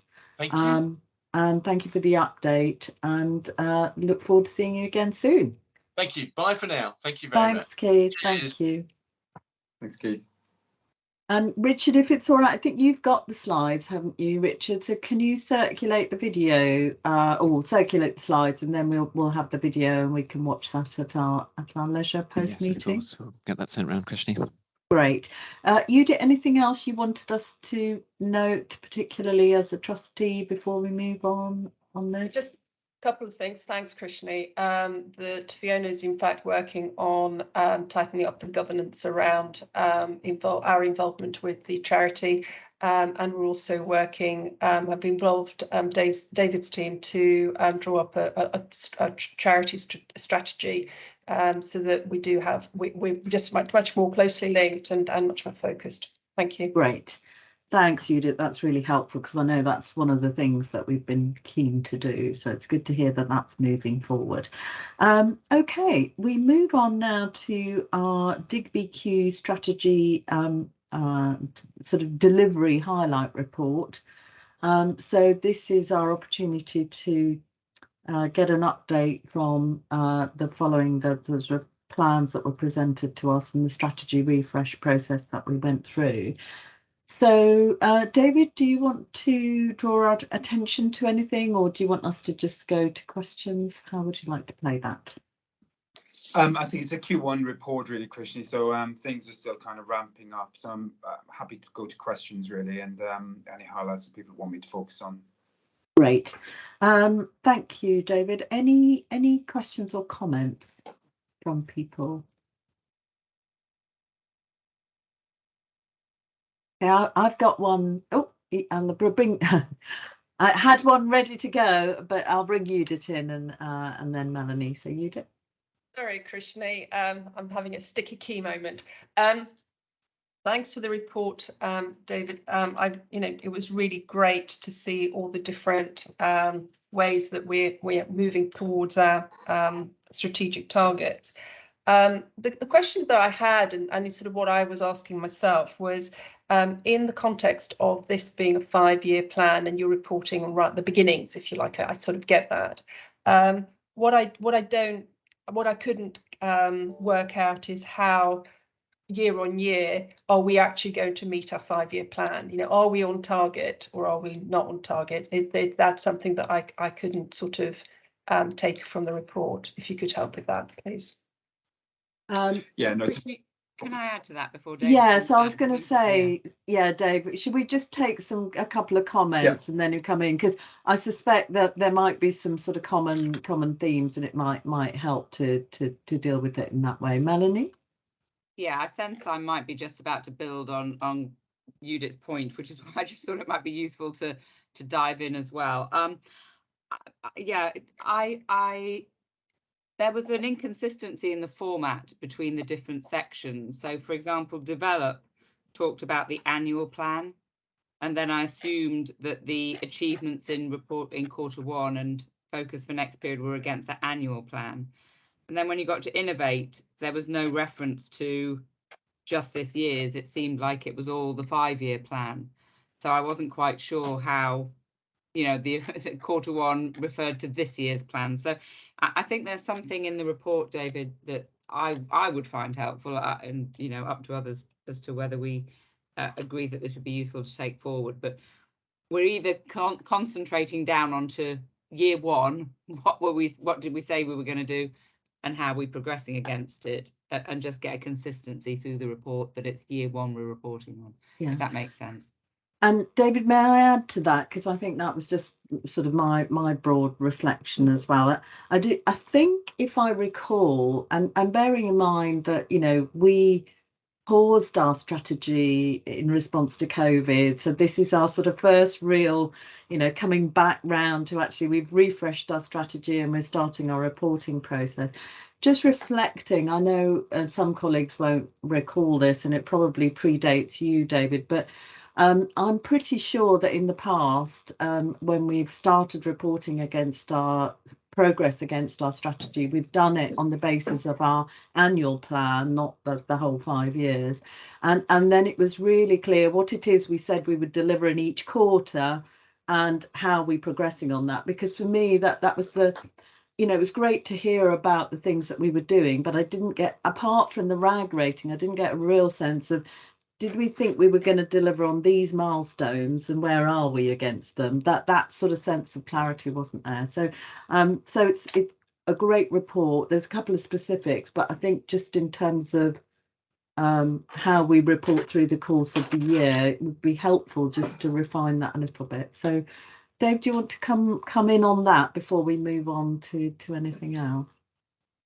Thanks, colleagues. I mean, just to agree, really. I mean, we've approached this year doing the national annual planning process aligned to developing the DIGBQ plan to 2025. So I think Amanda's done a great job, Amanda Johnston, synthesizing that for Q1, but we have acknowledged that we do need an action tracker. So actually, what are the specifics in each area, and where are we against them? And that's work in progress. So by Q2 comes around, we'll have a lot more granularity in terms of the deliverables and where we are against them. Great. Excellent, thank you. And we cover some of that in the performance report, but I agree. Helpful to plug it back in here. Thanks, thanks, Dave. Richard, do you want to come in? Yeah, I think it's a similar theme, Krishni, really. So on the build one, we did, which is maybe slightly out of kilter with the others, we tried to link delivery with the organisational risk register. So there's some elements of there as part of a kind of connecting it all together. And so I think the metrics probably links to that point, and also around the RAG rating. So I think I'm the only one that's ragged it amber, and that might be my prudent accountant view on things, but we probably need a common definition of kind of what the levels are that would allow us to be green or amber or off track. Yeah, Yeah. Richard, you were the only one we believed, so don't worry. I mean, actually, you know, that's exactly, I think, it's one of the reflections I had was that it was interesting to see that you'd sort of identified the risks. And I think we agreed as part of the board development discussion around, and I think the feedback from the auditors as well, that there was something about, you know, then being clear what our risks were in terms of delivery. So there's a bit more work to be done. I think it's a great start, as people have said, but clearly we just need a bit more consistency and clarity around the reporting process. Saqib? Yeah, I was just going to follow on from what people have said, but also raising the point about, I think it's on page 99, so the build one, on items 4, the digital first, and the item 5, improve our estate. That obviously, as the integrated care system and working with the ICB, that will give us, I guess, potentially greater opportunities and ways of working that we might not have considered when DBQ was necessarily created. So I think it's to a watching brief to see what opportunities that does give us, both with our council and other NHS partners, especially in the digital and on the estate. Thanks, Saqib. Thank you. Dave, do you want to come in on that? I mean, I think we do need to treat this as a bit of a living document, as Saqib says, not least because it is iterative as we improve it, but also the long-term plan refresh is pending. That will change some of what we aim to do in this year. And as Saqib says, we'll be entering new territory with partners. So I think the annual kind of cycle of reviewing and refreshing it will improve it. Thank you, Dave. Just a couple of specifics from me beyond the sort of process bit of it. And it probably just links to what you've just said, Dave. I guess I was just reflecting on under develop, we point 4 on that first page that talks about working with primary care and the transformation of community nursing and other services and communities. And I just wondered if that related to the Fuller report, the Fuller stock take, or whether there was something, you know, where are we featuring whatever activity we need to do to take forward Fuller? And I wasn't sure about that. So that's perhaps just, you know, it may be built in somewhere, but it's just not explicit. And I just wondered whether is that too early to expect anything to feature as part of it, or and I know, speaking to Angela, that some conversations had already taken place in SEB or executive board about Fuller, but I was conscious that it's going to be a big ask, isn't it, in terms of development. So Dave, I don't know if you want to say anything about that. Well, we're hoping to pick up quite a lot of the Fuller thematics in the ICANN programme. Okay. That's where quite a lot of it touches us. So it's not directly implied, but slightly inferred in terms of kind of what we're trying to do at locality level. Okay, that's helpful to know.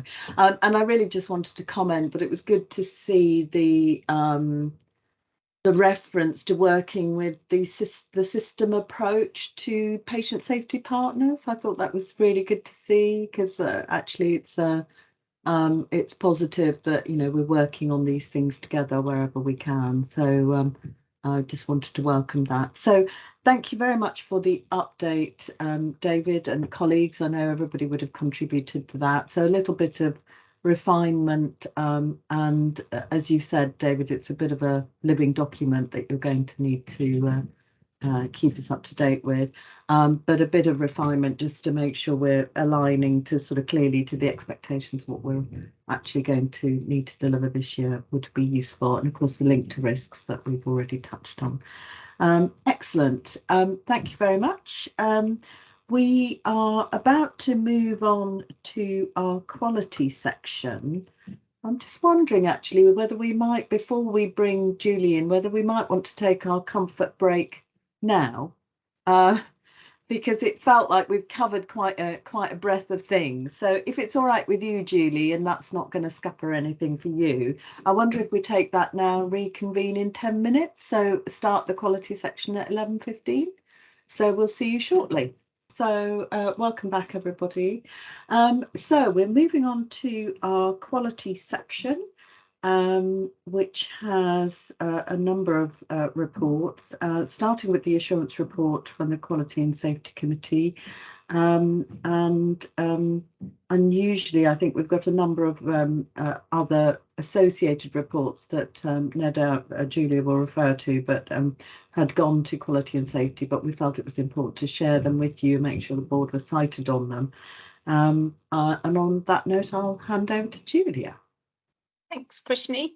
So I'll take the report as read. You'll see we covered an awful lot of activity at our last committee, but I have to just say it was a really, really good session where we carved out plenty of time to talk about some of the really important challenging issues that faced us, and we all felt going forward absolutely we will make sure we maintain that, because it brings out far more useful discussions around assurance and actually hearing about what's happening on the ground. Really, really important. So in the report itself, the two amber areas you can read our rationale for that. Safeguarding particularly, we hadn't had the joint committee's session, the deep dive on safeguarding at this point, and subsequently from that a couple of the risks were de-escalated down to the corporate risk register. So I'm anticipating this may well change going forward, so you can read the text around safeguarding. The other one, of course, remains safe staffing and our workforce, and the challenges and pressures, and we've already heard about those this morning, continue. Just to remind people, we had already had 2 deep dive sessions on workforce challenges, pressures, and we were very assured that not only are we leading and involved in system innovative ways of trying to recruit staff and retain staff, but actually within the trust every action has been taken that we could possibly think of to support staff to remain at work. So that's the summary of the 2 amber areas.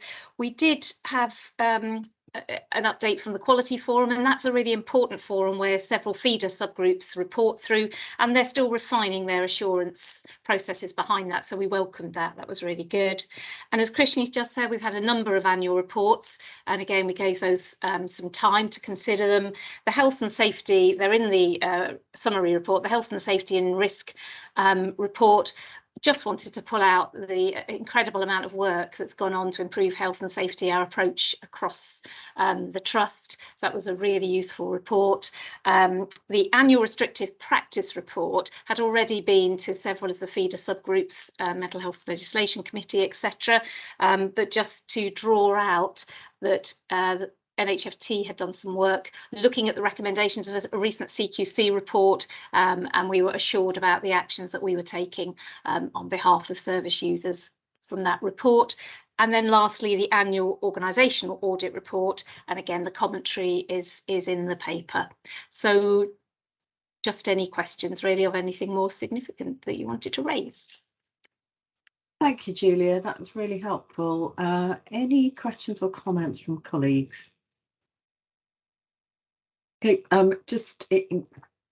just something from me, Julia, which and it just links to actually, I just want to say, first of all, it was helpful to hear your summary on the safeguarding, because when I first noted that the safeguarding was amber in this report, but the risks had been de-escalated, I raised, just put a question mark around that, but you've explained that really clearly, so I think that's really helpful.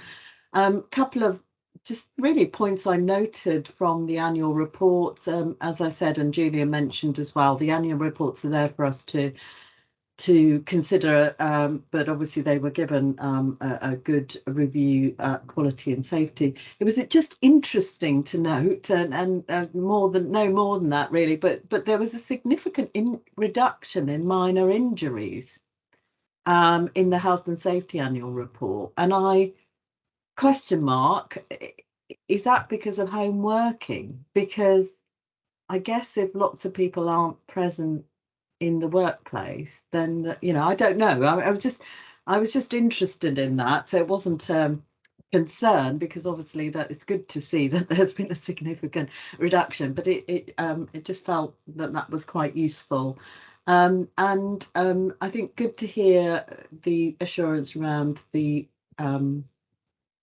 restricted practices. It is an ongoing challenge, isn't it? And I think it's referenced in the. It is an ongoing challenge for all of us, and I think one in which we can expect the CQC to remain focused. So any work that we're doing, I think, on learning, sharing learning with others, etc., is a really positive thing.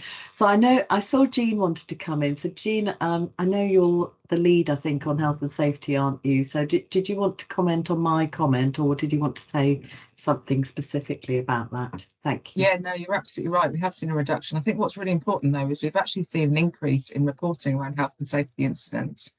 It's just, I think there is a combination of working from home. I think there's also a combination of the huge amount of work that Ian's done in ensuring that staff are aware and really cognizant of any health and safety issues around them. And managers have also undertaken extensive risk management training, so then they can start to make sure that their staff are working in a safe environment. So I think it's a combination of a lot of things, but it's really positive to see. Thanks, Jean. And I think, we should always welcome improved and increased reporting, because that is really, fundamentally, we can't learn and act if we haven't got the incident reports in the first place. So any increase in reporting should be welcomed, I think, because it is a basis for us to take action, which the report certainly gives us assurance around. So I think there are a couple of other comments. Melanie? Hi, yes. Well, a general question, really. I think these annual reports tend to be an extraordinarily valuable both summary of achievement and activity, but also a great kind of pulling together of all the stats to give you a single snapshot review. My concern is that we do them all April to March. So in May, June, July of each year, you get a huge glut of annual reports that I don't think enables us generally to do justice to any of them individually, either in the committees or at board or in discussion. And I just wondered whether there was an opportunity, some I'm sure for governance reasons or for publication regions further afield may need to be linked to the financial year, but I don't think they all do. I think some are annual reports that we do within our own gift, and I wonder whether we should strongly consider having an annual report that maybe goes half year to half year. So it's still an annual report, but it doesn't have to map to the financial year. And that might alleviate the burden both on teams and on us to be able to absorb the content of these reports. Because I think if I haven't actually done a count, but I reckon there must be 20 plus annual reports all done in April. And that just seems to me a lot.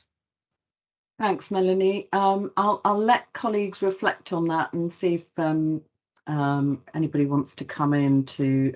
I suspect some of them will be slightly different departments. I'm assuming, but that may not be the case in all cases. So certainly, I know Julie's team will have. I'm sure the safeguarding report will be part of Julie's team.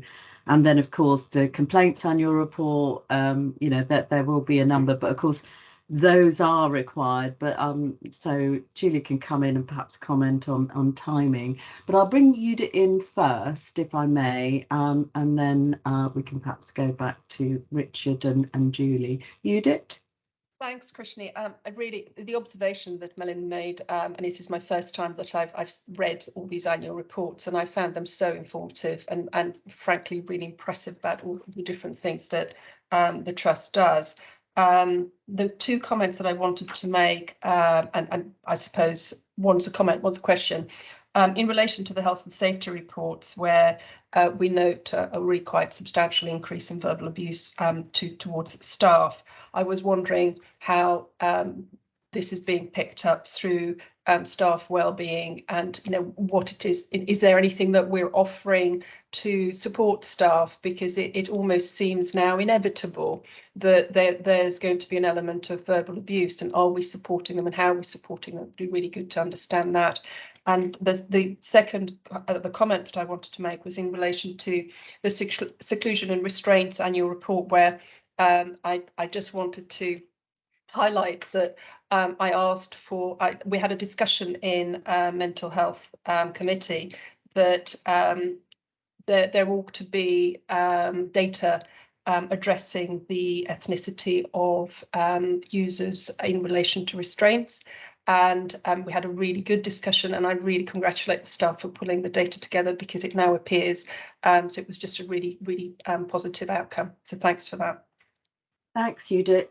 Jean, do you want to come in on the verbal abuse point? Yeah, I think there's a couple of things around that. So we've done a huge amount of work with staff to really encourage them to report this kind of verbal abuse, not just through health and safety, but also through some of the work that Chris and his team have been doing in terms of race equality and standards across the organisation. You're absolutely right, though, Judith. There's a huge amount of work that we need to do in terms of staff wellbeing. And I can't remember which committee we discussed it in, but I think in a couple of weeks' time, we are launching our staff security group, which will be really looking at how we can keep our staff safe and secure when they're at work. Obviously, verbal abuse is one of the things that we're looking at. There's a number of other elements within that. So there is quite a lot of work still to do. But I will, and as Christian's already said, continue to encourage staff to report these kinds of incidents, because it's important that we are aware that they are taking place. But yeah, lot to do still on that. Thank you, Jean. Unfortunately, I think it's a growing trend within the NHS as a whole, and it may be something we need to think about. I'm sure the People Board and other sort of system focused groups will also consider that. Melanie, did you want to come in on that point? Yeah, I did, if you don't mind. Just as in the capacity as Wellbeing Guardian, in the Wellbeing Steering Group, we have touched on this as well, and we've actually added the statistic on verbal abuse to the developing and hopefully soon to be finalised wellbeing dashboard, which will give a much, which will firmly place, staff undergoing verbal and physical abuse in the line of work, firmly place it on one of the key metrics that we look at from a wellbeing perspective, which I think is a good step forward. Thanks, Melanie. So does Richard, I could see that you wanted to come in, but Julie also may want to come in, as I've sort of mentioned her name a few times, but I'll bring Richard in first because you've had your hand up, Richard. Just on the point about annual reporting and workload and how we manage that. Richard? Indeed, yes. Thanks, Krishni. I think Melanie raised a good point, and one in which I think we perhaps ought to have a discussion through the effectiveness review conversations in committee. I think you're absolutely spot on. Some of them will be a part of a national requirement that will prevent us from changing the timeframes, but we can certainly look at, even if we can't change the reporting timeframes, to make sure that we have adequate time in committee and potentially here at board to consider them. So what I'm essentially saying is, yes, let's take that into the committee effectiveness review over the coming months and have a look at what we can do there. Thanks, Richard. Julie, do you want to comment? So I agree with Richard. Some of them are connected either to national work or system work. So the safeguarding has always been, for example, connected to the wider system safeguarding. When their yearly plan comes out, we then follow that. You will notice that the IPC infection control is a separate report today because I have to put something in public. So we do things slightly differently for slightly report. But I think it's a really good idea because some of them are in our gift. So I think it would be really good to plan them out over the year. And I think a good example of where we already do that is the equality and inclusion report doesn't come till January. So that is a big report, and it stands as a report on its own, doesn't it? Not with other annual reports. So I think that would be a really good piece of work to do. Yeah, thanks, Julie. And I can see Itai wanted to come in, and I guess it's probably a similar point, is it, Itai? Did you want to comment on that? Yeah, just to mention that there is one report which is dependent on what NHS England requires of us, which is the annual organizational audit report. And the reason why it's part of the board papers today is so that the board is cited on it, gives the assurance and allows us to write our statement of compliance around medical appraisal. So it's one that we won't be able to shift, but I'm mentioning it now just so that we can minute that the board are assured around that.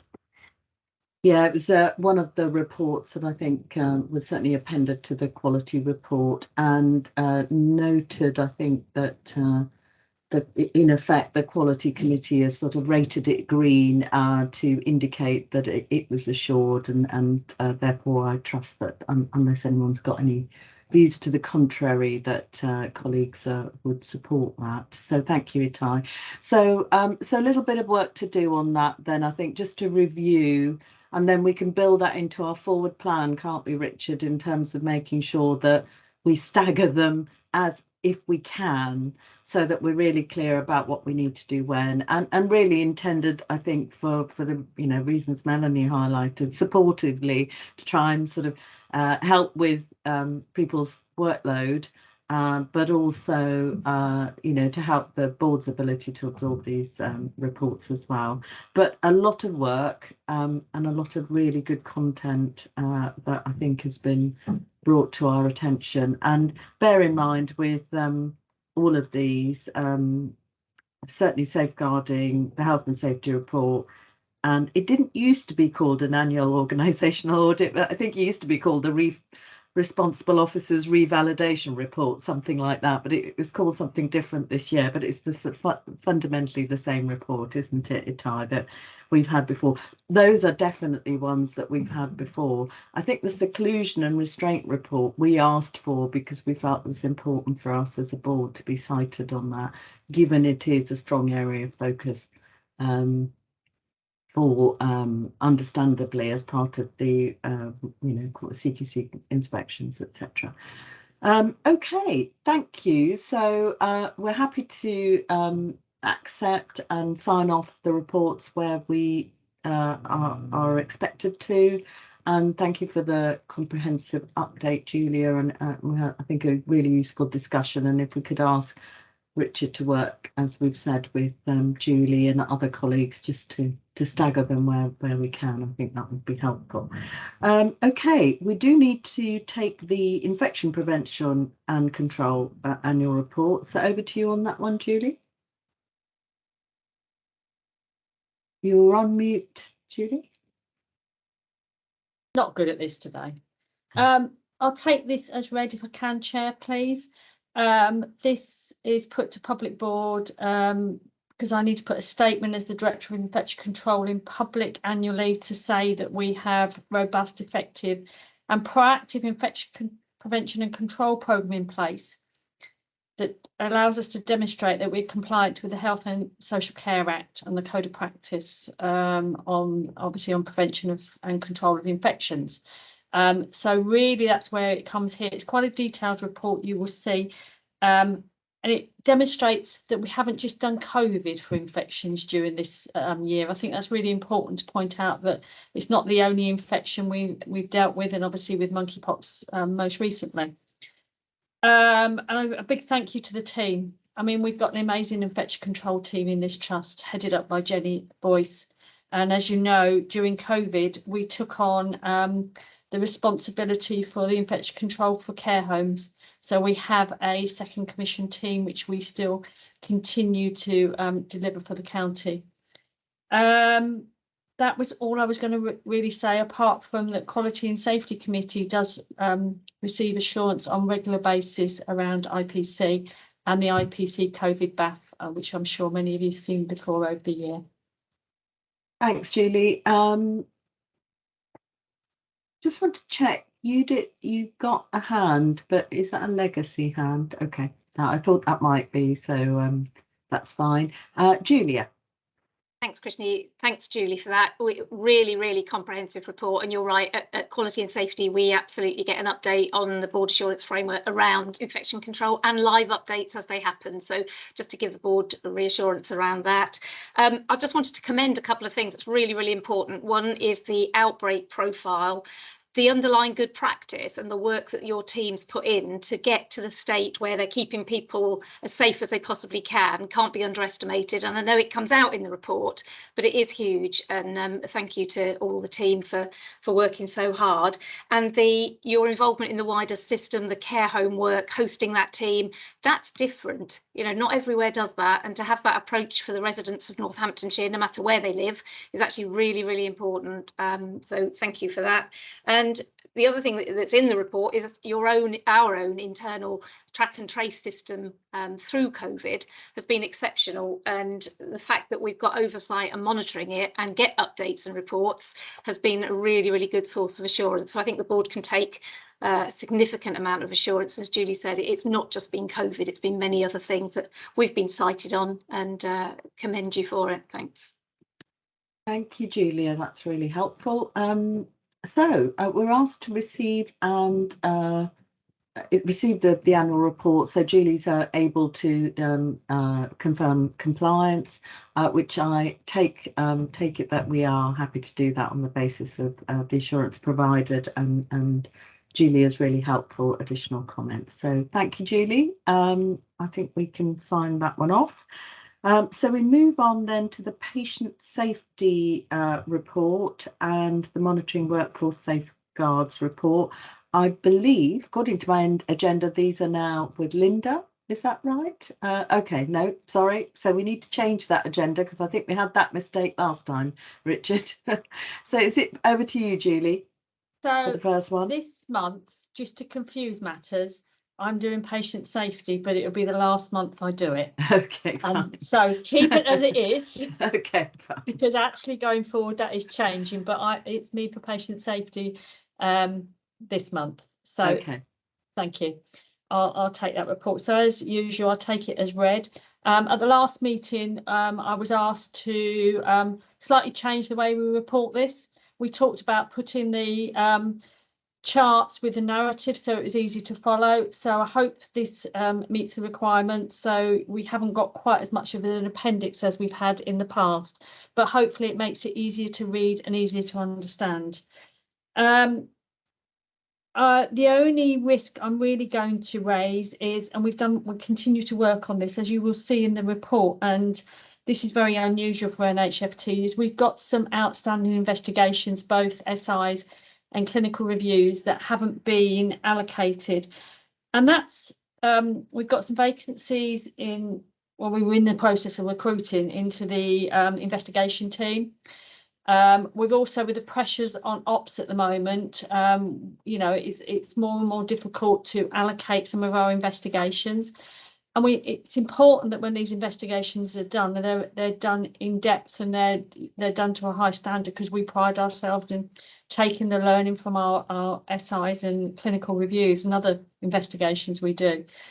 So I have raised it here as a concern. However, since we've written this report, we have moved on since then. Some have been allocated.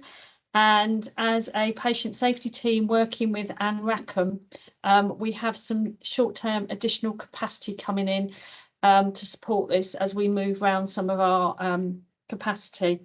So actually the position is an improving position. So that was really all I wanted to say.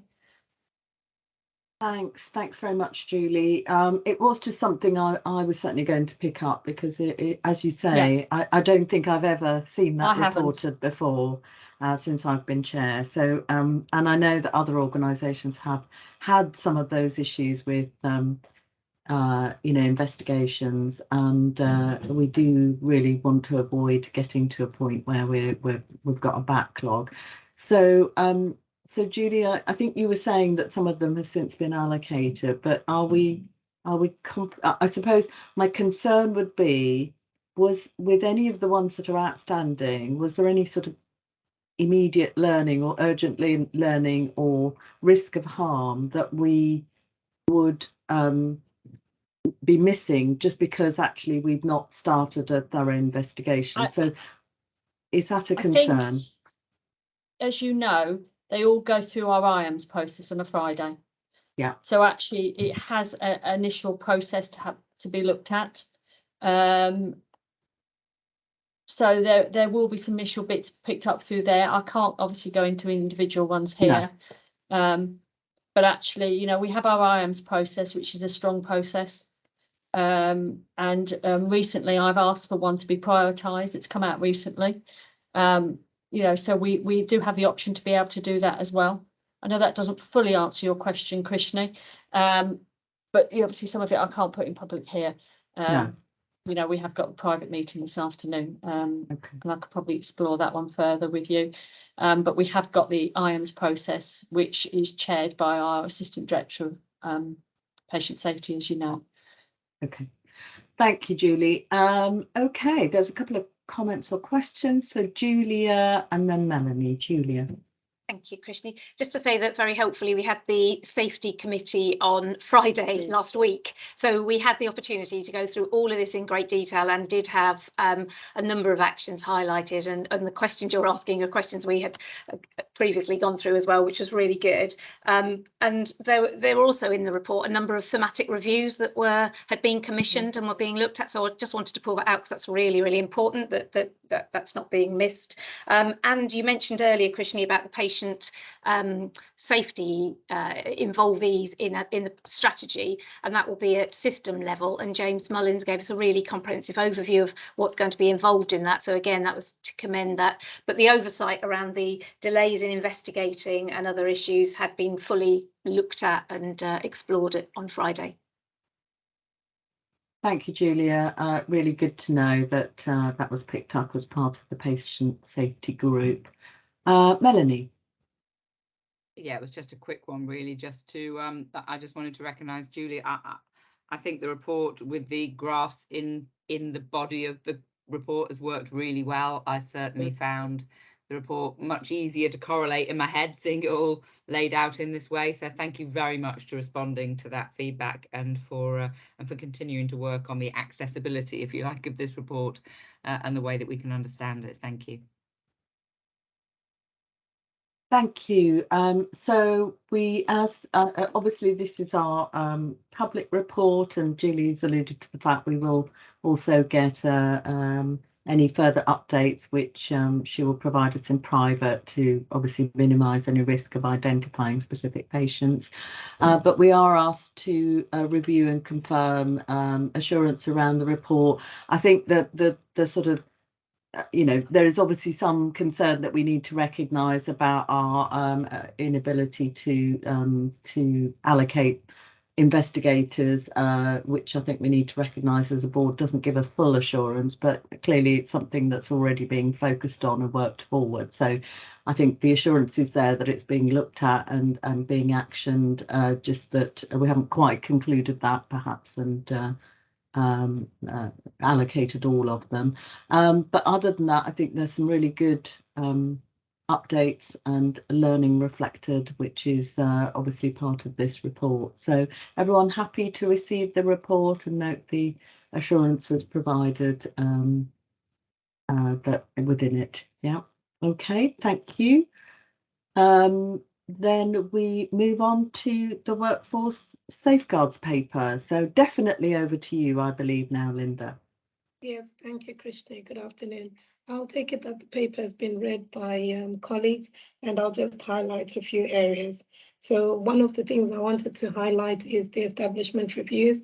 So these were completed. However, we have some ongoing work in some of the areas. So when we look at adults, children, and community, we have 6 inpatient areas that we are still reviewing. And part of that review includes us sitting down to have our confirm and challenge meeting to look at the discussions around where we're recommending skill mixes, what does that look like, what could we do differently, and then taking on recognition that with regards to this directorate, some of the services, some of the areas we've identified are part of wider transformations. So we need to link that with new models proposed. And then when we looked at areas like our CAMS inpatients, there's actually a wider piece of work being done with regards to the collaborative itself. So that will impact on our work. So actually there's still ongoing work around that. With regards to the mental health areas, again, it's having those discussions around those skill mix to look at what else we can do differently and understand it. And then also challenging ourselves on some of the traditional things that we've done. Is this the opportunity to now review that? And then consideration for our new roles. With regards to the rest of the report, medical workforce had a good presentation from them, and we could see an improving position with regards to the vacancies in the medical directorate and actually the ongoing good work around the reduction of locums across the medical workforce directorate. So there's been a lot of work done, good presentation around the innovative ways that they are working to reduce the locum usage. So that was positive to see. We had detailed discussion around the bank and agency usage with notes that we're still living with COVID. So that's having an impact on our temporary staffing requests. Also good to note that there is close monitoring and review of framework agency usage. So that's something that the team are continuously working on and trying to reduce those costs. Unfortunately, it has a knock-on effect on our service users and our staff because in some areas, we don't have that continuity that our patients are used to. With regards to the staff escalation incidents, we're pleased that we're seeing a reduction in these. So when we were looking at February, we had about 17 incidents, no harm reported on those. And then when we look at the report now in May, we've got 10, and certainly previously in April, we had 10. So the main areas that I'll ask boards to, that I'll be asking of the board today is to just acknowledge the increased workforce risk and also to acknowledge that we do have mitigations in place for the areas that we've identified risks and that we've got robust processes in place. We're having the discussions within our workforce safeguard board, and then we also have this discussion in quality and safety committees. So I'm happy to take any questions or comments. Thank you, Linda. Really clear and really clear on what we're doing and where the risks are, which I think is something that is important for us all to recognise. So any questions or comments that anyone wants to raise? Julia? Sorry, yet another one, apologies. So again, we do get an opportunity in quality and safety to go through this in great detail, but just one little update from our latest quality and safety workshop where we looked at inpatient children and young people in mental health beds. One of the risks that's been previously reported on the table in Appendix 2 is about support for children and young people in acute settings when they're waiting for an appropriate place to be seen within our own services. And we heard stories and information and from staff for how they go absolutely over and above to keep young people safe while they're waiting for the most appropriate bed, most appropriate placement. And just to link that up really, because it's an area that we don't always make very open and known, but actually to hear the impact on some of the young people of how our staff had really gone over and above was incredible really. So just wanted to add that in, and thanks for the very comprehensive report that we do get to scrutinise in detail at Quality and Safety. Thanks, Julia, and thanks for that additional assurance. Absolutely. I mean, you know, we all recognise that workforce is a significant risk. So, you know, it is something we continue to be focused on, and we've heard already, I think, in earlier items, you know, the focus it's getting, and certainly at quality and safety. Far be it for me to take assurance from Twitter, but I did want to acknowledge that I noted Itai's tweet I think over the last couple of days about the reduction in sort of using I think improvements in workforce planning, I think, is how you described it, Itai. So I did note that. So it's helpful to have that reinforced by Linda in an official setting. But it was encouraging to see such a positive statement on the sort of improvements in workforce planning in our medical workforce. So thank you, Itai, for the work that you've done on that. Okay, if there are no other comments or questions, then I think that brings us to the end of our quality section. So we move on then to finance and performance. And the first item on that section is the assurance report from Performance Committee. Unfortunately, we have got apologies from Scott and Maria, so I'm sort of reliant on Saqib and probably Saqib and Julia, but I think Saqib's hopefully may be in a position to make some comments, Saqib. But obviously, if there's I think Julia would have been present too if there are any questions or comments. Saqib? Yeah, thank you. So on paper M, the Performance Committee paper, I'll take it as read, but the two things that I wanted to highlight because of the impact that it might have on us as we head into the winter months are the workforce dashboard. So whilst the vacancy rates have dropped on the sickness, that's increased from 4.4 to 4.9, and without obviously the presence of COVID increasing and flu, and then obviously for many people it will be 12 months since they had their booster, so that those pressures that we're going to have in the winter quarter to bring that out, and then obviously also on the agency spend. So again, targeted focus to reduce, but in May, again, it was 1.142 million. And again, as we head into the winter months, then potentially there's a risk that absence will increase, agency spend will increase, etc. So it'll have both an operational and a financial impact. And I think if we think about well-being of our staff, with bank staff coming in, agency staff, people off, people having to go the extra mile to try and keep patients safe, I think it's something that we really need to be cognizant of. So that was the two main things that I wanted to pull out on paper M. I don't know whether there's any questions anyone has on any other areas, or Julia, if you wanted to call out anything. Thanks, Saqib. Melanie? Well, I had a question around an element of the workforce dashboard, which Saqib has just mentioned. It was commented on in Performance Committee, but I'm happy to keep it until we're in the body of the integrated performance dashboard discussion if you want. So I can pause until then. Okay, that's absolutely fine. Let's do that because we'll have the up-to-date, we'll note the up-to-date position. So thank you very much, Saqib. Let's move on then to the actual dashboard and the integrated performance report. So Dave, anything particularly you wanted to highlight, and then we can bring Melanie back in on the comments or questions she wanted to raise. Well, a few things, Krishni. Just first of all, the formula's changed, if people notice.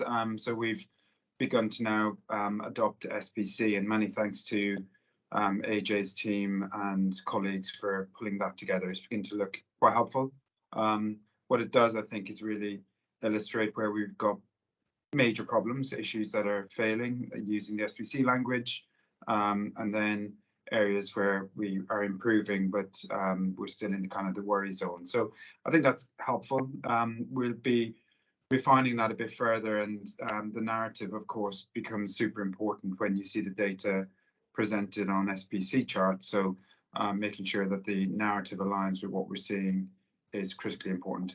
We're also doing a piece of work on benchmarking, using the NHS benchmarking reports to overlay with some of this so that we can see how others are doing. So the out of area picture is flagged for this month as being of concern, and we're looking at some alternatives for inpatient support for our residents that's driven partially by severity of disease, frankly.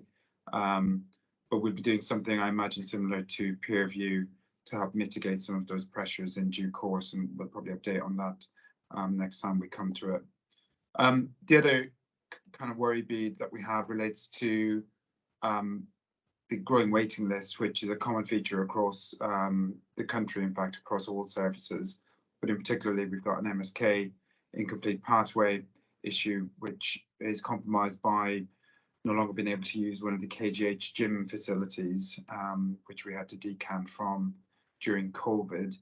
And getting back in is proving problematic because, of course, other teams have been displaced into previous space that we were using. So we're hot on the chase of some alternatives, and ideally by Monday we should have a kind of an idea of where we are about getting a gym back in place somewhere in Kettering. It'll be probably undoubtedly a high street resource, I imagine, but as I said, more will become clearer next week.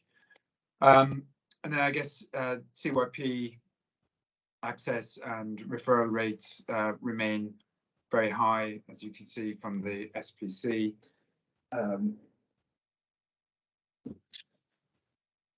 There's quite a bit of work going on. I mean, Itai has already, as you say, tweeted about workforce planning, so there's quite a bit of work happening in terms of our CAMS configuration and how services are aligned to deliver these kind of services as described. Again, looking at the benchmarking from March 22, it's actually quite a similar picture across the country, particularly in eating disorders, with most services reporting increased chronicity and severity of need, which is driving some of the pressures that we're seeing in those services. So I'll pause there, Christian, and then I'm happy to go into Melanie's questions. I haven't gone through the workforce report because it was covered in other parts of the discussion, so we can go into a bit of that. Thanks, Dave. Melanie? Yeah, well, first of all, Dave, can I just say, yeah, I think the reformatting and the way that this report is gaining in slickness and just accessibility is really good. So thank you for all the effort, and please pass on thanks to the team who are actually doing the work. The question I had specifically, and this is sort of me triangulating partly from a well-being perspective, but then also looking at discussions that I'm having elsewhere in the NHS around turnover. And coming from the premise that with recruitment becoming so difficult and so many risks, many of which are external, and the NHS continues to lose people to Lidl and Aldi and any employer who's just offering better rates of pay, and we've got the pay rise coming up. I just thought I'd deep dive a little bit myself into turnover, because obviously staff retention is critical priority number one, really, if you don't think you can get more. And I noticed, not in this report because it doesn't come out in this report, but in the wellbeing report that we receive, the turnover data over the last year has gone from about 9% to over 10.5%. Sorry, from 9%, 9.5%, oh, I'll tell you the exact figures, here we go. Has gone from 9%, yeah, to 11.5%, which is over the course of a year, a significant increase. And although it's still within our 8 to 12%, you know, I just have a, you know, my assurance head starts sort of worrying if we see upward trends. And you'd see it in a trend chart, but you don't see it month to month. But I noticed that each month we still tick that workforce turnover as green because it's within target. But the trend is that turnover is very much increasing by quite a margin. And then the other thing that I found very hard to triangulate from this report is, of course, I don't know what the net position is. So you're recruiting and filling vacancies, but you've also got people leaving, and you can't from this report get a sense of what our net, are we winning or are we losing? Are we losing more people than we're managing to recruit? Because the vacancy rate, I can't correlate to the turnover rate, if you see what I mean.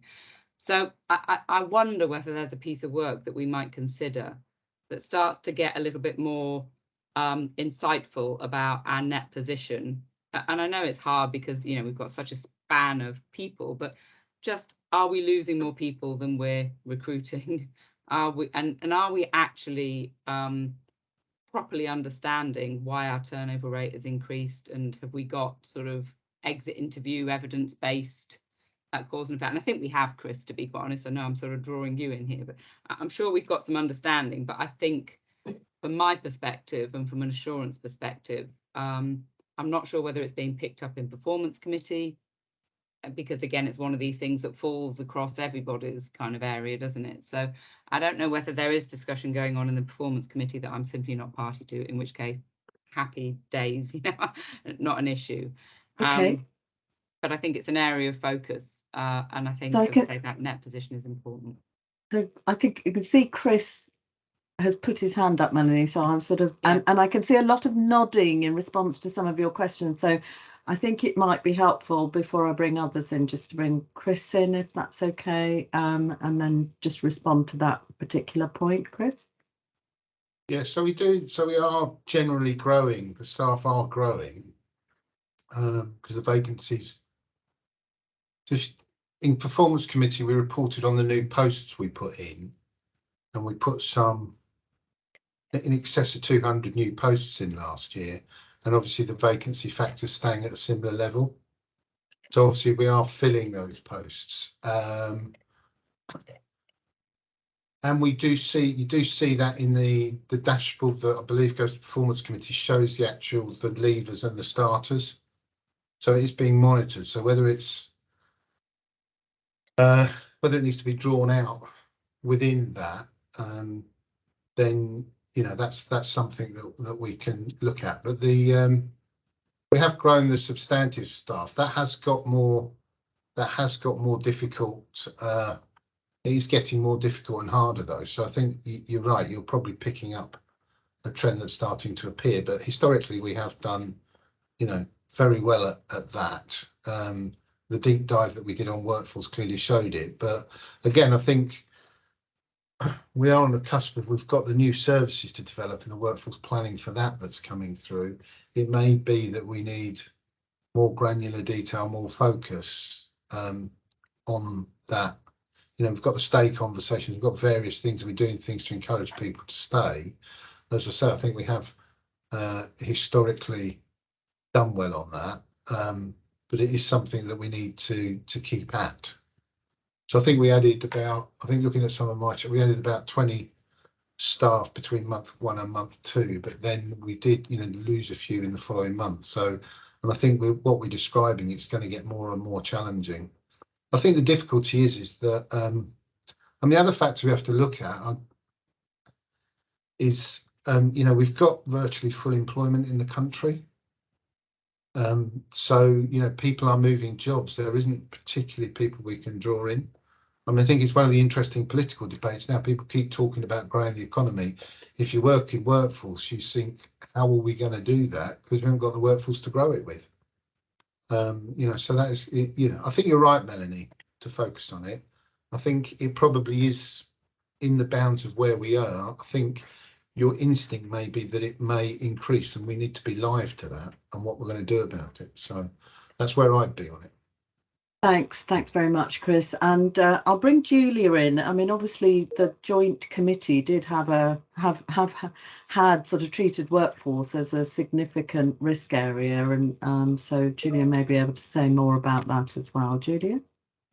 Thanks, Krishna. Yeah, we absolutely did. The couple of things I was going to add in, one is a perspective from staff, one is around service users and patients. So the one around staff, so Dave and I had the privilege of going out and visiting with a team only last week, I think it was, or week before, and we were really focused on hearing about you know, how they're retaining staff, how they're recruiting them. And actually, for me, reflecting afterwards, the compassionate, strong leadership in that team was phenomenal, and that had a huge positive impact. So not only in keeping, you know, retaining the staff they've got strong preceptorship program that they've developed and training opportunities.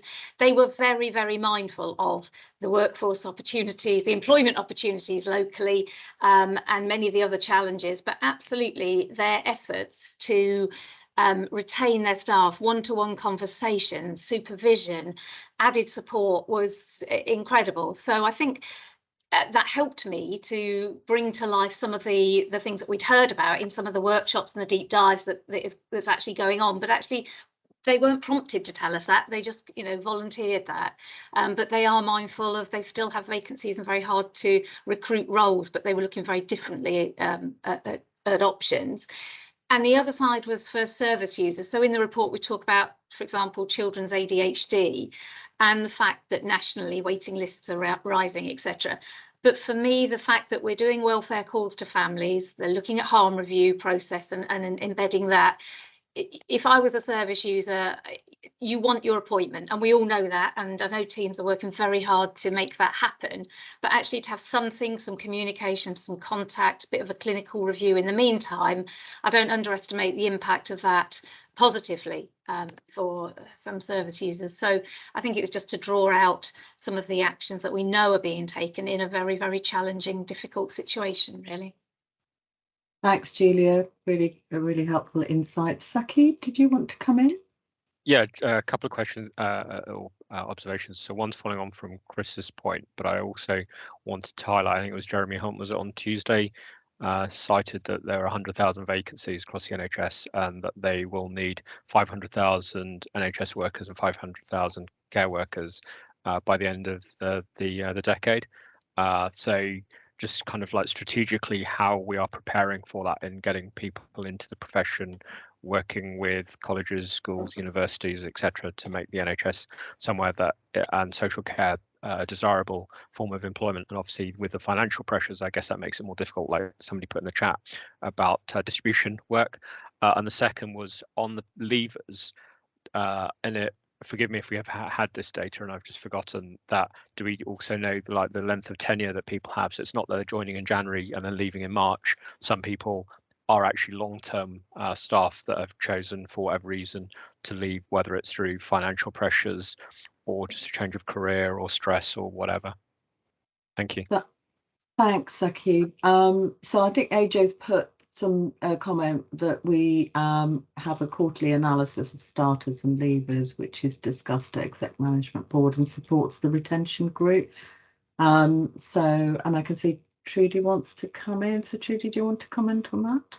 Yeah, I was just going to reassure the board that we are constantly looking for opportunities to bring people in. So there is something that was only shown to me recently that needs to go to strategic exec for approval, which is an option to bring people in as part-time apprentices, which may attract perhaps people who currently have caring responsibilities back into the workplace. An opportunity to get an apprenticeship and work through as a healthcare assistant and then further progress. So there are always new things on the horizon. Some of these things obviously need some pump priming from a finance perspective, which is, I guess, in the longer term, an invest to save opportunity. Thanks, Trudy. So, I mean, I think this is one of those things where, you know, this is like the Forth Bridge, isn't it? It's an ongoing challenge. I don't think there's any easy answers. And interesting, I mean, you know, as you all know, I chair the Regional People Board, and this conversation happens at the regional level. And interestingly, you know, one of the things that we're going to focus on is retention, because that I think we have to recognise, you know, a deep dive on retention regionally, because we have to recognise that that it is, as I think, I can't remember who said it, but this is currently, you know, very much a market for employees, not employers at the moment. The choice is, you know, the full employment situation is, I think it's a long time since we've had that kind of scenario that we're dealing with, and that is presenting a significant amount of challenge. So retention does play a huge part in all of that. And I think Saki's point about, you know, understanding turnover within short periods of time. So we're making sure our onboarding and retention, as much as we possibly can, is supported. I think it's important. Can I just before I bring Dave back in, because Dave might be able to comment on this, there's just one other comment I wanted to make, and it was just about waiting lists and waiting times for services. The one of the positive things that I think I've started to see happening is recognizing or prioritization, and this is predominantly where I've heard good examples of this has been in some acute trusts, where they've started to look at their waiting lists through the lens of inequalities. So actually, whilst recognizing that, you know, we have to prioritize, we're having to prioritize our priorities, which is sadly the world that we're in at the moment, actually using the lens of inequalities to prioritise has become a feature, certainly in some acute elective waiting list management. I just wondered whether that is something we are able to do, and whether, so I'd perhaps bring Dave in to just comment on that, because clearly if we can avoid exacerbating inequalities whilst people are waiting for services, that is an opportunity we should be taking. Dave, I don't know whether you can comment on that. Yeah, for sure. Yes, is the straight answer. So we've got obviously a waiting list management team that have quite granular detail on the people on that list. We're also rolling out a tool called MAST, which is a management and supervision tool, which is an analytical tool that helps us triangulate patients waiting on a list against various risk factors, plus other complexity factors such as deprivation. So we can then see who are people that are likely to need support quicker. It's part of our safety netting process to manage the waiting list, and that's going across many of our services now. So I think that's kind of reassuring. And when I look at the waiting list data, I keep in mind that we do have a process for safety netting and capturing people against those complexity factors. Right. Can I just go back to Melanie's point for a bit, just because I think it's really important. I mean, the evidence would suggest that, certainly the NHS evidence, so, and I know this isn't your question, but between 10-12% is kind of where the service kind of oscillates. So I think on the ceiling, I think we're probably within the benchmarks nationally. Your question though is about the rate of change. And again, I guess the evidence would also suggest that people think about leaving quite a long time before they actually leave.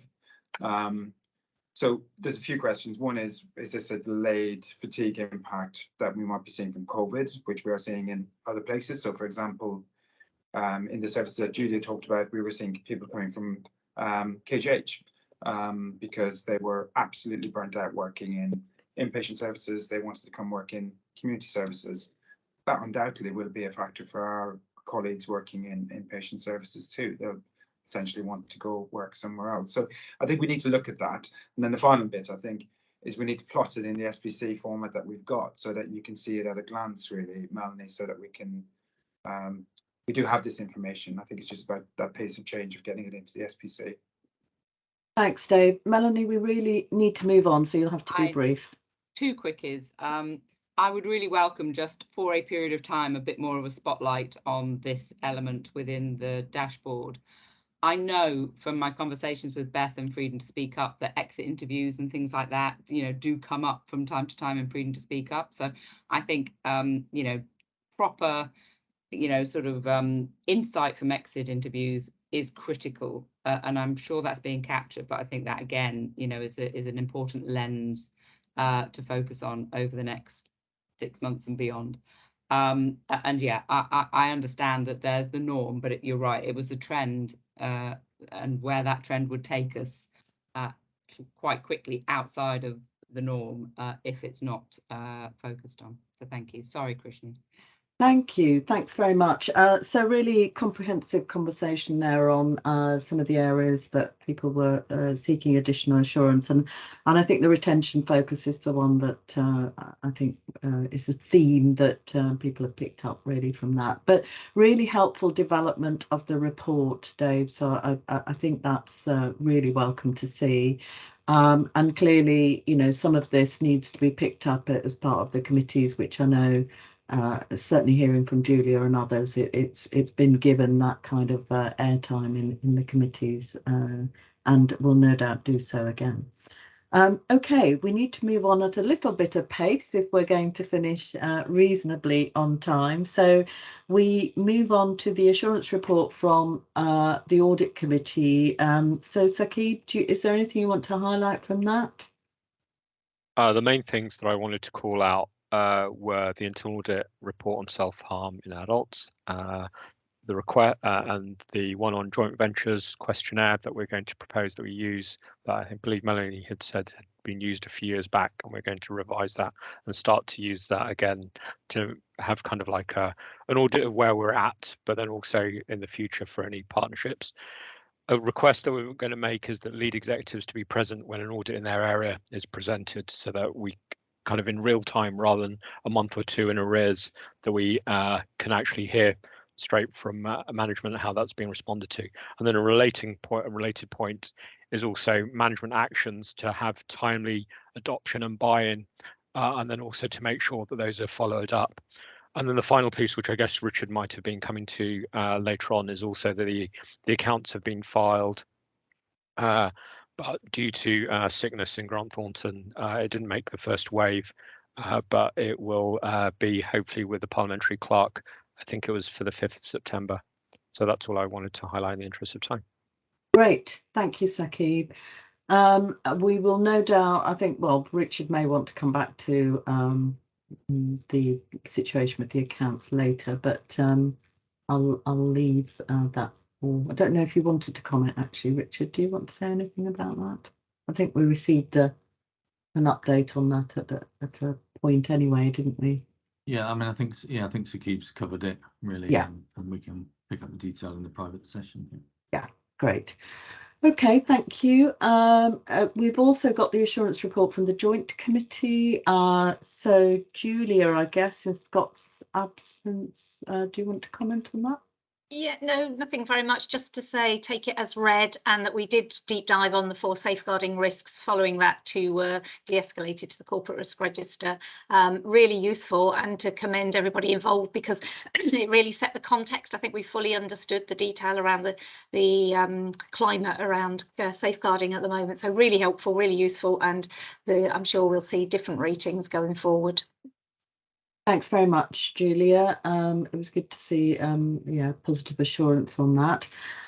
So we have the Leicestershire Partnership and Northamptonshire Healthcare Group highlight report.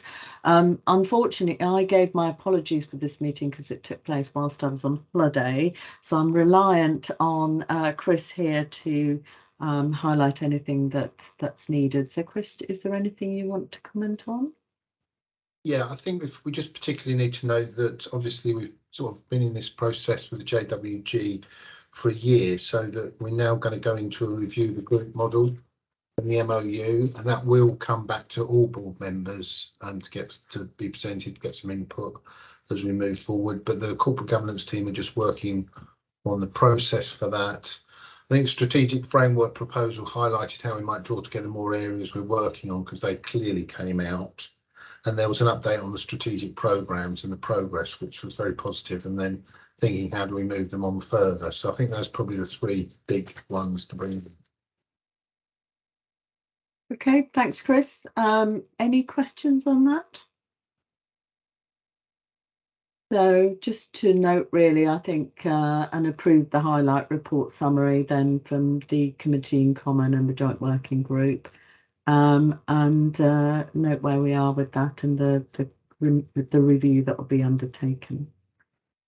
We've also got the annual report from the Nominations Remuneration Committee. I don't know, Chris, whether you wanted to comment on that or happy just to... Happy to take that as read, Krishni. Yeah. Clearly, we need to report every year. We've done that. We've detailed all the main issues, which are, I think everyone hopefully would agree, in line with what you'd expect to see. Just ask for support. Great, thank you, Chris. Clearly, I mean, non-execs are, key members of this committee, so we'll be familiar with this report, which was actually shared, I think, with nominations remuneration beforehand. So unless there's any comments or questions, we just approve that and note that for the purpose of the minutes. Okay, we now have the Workforce Race Equality Report and the Workforce Disability Equality Standard Report. So we're over to Chris on this. Actually, this mostly seems to be Chris on this section. Chris, are we expecting any members of the team to join us for this or not in this instance? No, not for this, because this. Okay. Yeah, this is the information report for people to comment on. Okay. What you'll see in the notes in the report is that we're asking the board to support the fact that we will go through the development of the new WDES and new WRES plans, and we'll be looking to do that as a co-production. And then the plan is that members of both networks will come and present to the board about the plans, because that's, you know, the figures are the figures, as it were. Yeah. But when we're looking about how we move forward, I think, you know, we're all fully committed that it needs to be a co-production, and we need to hear from colleagues and to see that they feel that the initiatives proposed are positives. Well, they will have drafted them up with us anyway. That's the whole point. Absolutely. So do you want to maybe highlight anything you wanted to, or are you happy to take both the reports are read and just invite questions? I can go through them. I think there are issues in there, but maybe in the interest of time, I'd say that generally the RES report's seen some really good progress on a range of areas, which is very encouraging. Still not enough. I think we can recognise that. The bullying and harassment, some of the reductions of people experiencing that are very heartening. And if you'll remember, we've not really seen a great change despite all our efforts. I think the thing to note is that the level they're at is still not one I think we can find acceptable, but it does reinforce that what we're doing is taking us in the right direction. And whilst we have made good progress, I think I could draw out, you know, the recruitment has reduced, and it's getting almost to the level of being within the acceptable bounds. One unfortunate area is the disciplinary figures, or unfortunate challenging area. It is, I think we have to say, it is difficult statistically, because we pursue the just culture, and we are looking increasingly to find ways to resolve people's improved performance rather than take it for formal processes. The formal processes are very, very small. 8 people in a body of over about 4,500 staff, or 4,000 staff. But the percentages still present a very worrying challenge to us. You know, why is it that we have got that much higher representation of BAME staff? We've taken some immediate action on that, and we will continue to focus through the RES, but we've now introduced a senior panel with key representatives to review these cases and really understand, do they need to go to the formal? Because, you know, that isn't usually a good way of resolving the issue. So it was to give the board the positive message, the fact that we truly own things still need to improve, and our particularly challenging area we've already taken action on, and there's a big focus on. Thanks, Chris. So that's the RES. I mean, the WDES, I think, again, improvements, maybe not as significant, but we have seen some good improvement there, and they really fall into similar bounds that we need to work through to the co-production, and colleagues will come and present again, but we have, you know, we have seen some good results there as well. Great. Thank you, Chris. Okay, there's a couple of comments or questions. So if we deal with both reports at the same time, I think that would be helpful. So if you've got any questions or comments on either of them, please feel free to come in. Saqib first. Thank you. So on page 337, the band 8A and above, the RES team aspirational targets and where it actually is. Assume that includes clinical staff as well. So I was just wondering if you split it between if you split it between clinical and non-clinical, do you still have the same achievement of targets on the non-clinical staff? I haven't got those figures here, Saqib, and the targets are for our agenda for change staff. So the target is including both. Right. Okay. The target doesn't split them down. The target's including both. Okay. Thanks. Thanks. And these are targets set by the RES team as part of, I think it's model employer, it's sort of called, isn't it, Chris? That so I mean, it's good to see that, because that wasn't the case, you know, a few years back. I don't think that was the case where we had representation at the higher levels in the organisation to the same degree. So I think we've made progress in that, which is good. I think, Krishni, I would like to say on this one, I mean, I think we're also focused on achieving the target. I think the point is that there are only a couple of areas where if we recruit a few staff, we will meet them in the higher bands. And in a sense, the figures in the lower bands are an interesting one in that whilst there is a target there, we buck the trend in that we tend to have more senior staff in the organisation. And I think there was a report, you know, people don't necessarily want you to focus on having BAME staff in the lower paid roles. So you know, I think we are doing quite well on this particular one. Thank you very much, Chris. Judith? Thanks, Krishni. Chris, thanks for the report. It's just to go back to the data around the disciplinary processes. I mean, it's a really, really blunt tool when you've got such small number of people being, you know, within this disciplinary process. So I was just wondering what extra assurance that we can gain at board level that, to actually show that, because in effect it's around concerns that the process is biased. So what I'm just wondering, and I'm struggling, but you know, it's good to hear that there is work around this, but it's around assurance that the process is not biased, that all staff are being treated fairly, rather than a pure reliance on the hard percentage, which is really blunt from a statistical point of view. I think you can provide that assurance. And I mean, we've been through all the cases that have gone to formal. One would accept they should go to formal. They've been quite serious things, and some of them are very complicated as well. Yeah.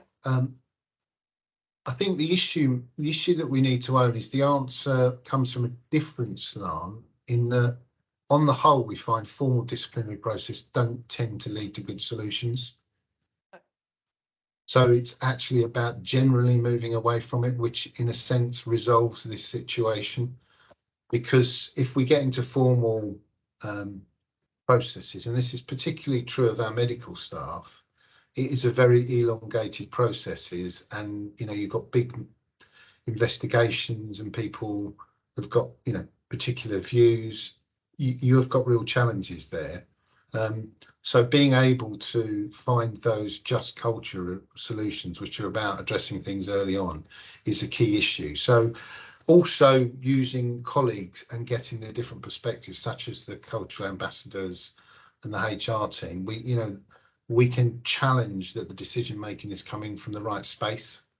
So I think we can give you that assurance. No, that's great, Chris. I mean, I was definitely also thinking about things like access to training and access to support, and so that everybody has the same access and same opportunities before, you know, almost heading off an issue before it becomes an issue.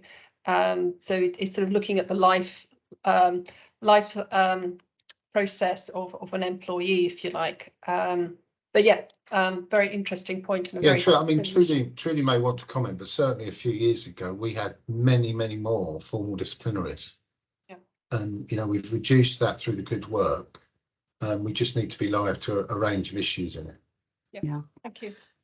I mean, sadly, this is a challenge. I mean, we know the GMC, for example, acknowledged that the formal referrals to the General Medical Council disproportionately include, unfortunately, BAME medical and dental staff, and that's a conversation I've actually had with the GMC at the Regional People Board. So I think the kind of challenge for us is trying to minimize, as Chris said, trying to go through, because actually when they've looked at those cases, they've not been able to say it wasn't appropriate for the case to be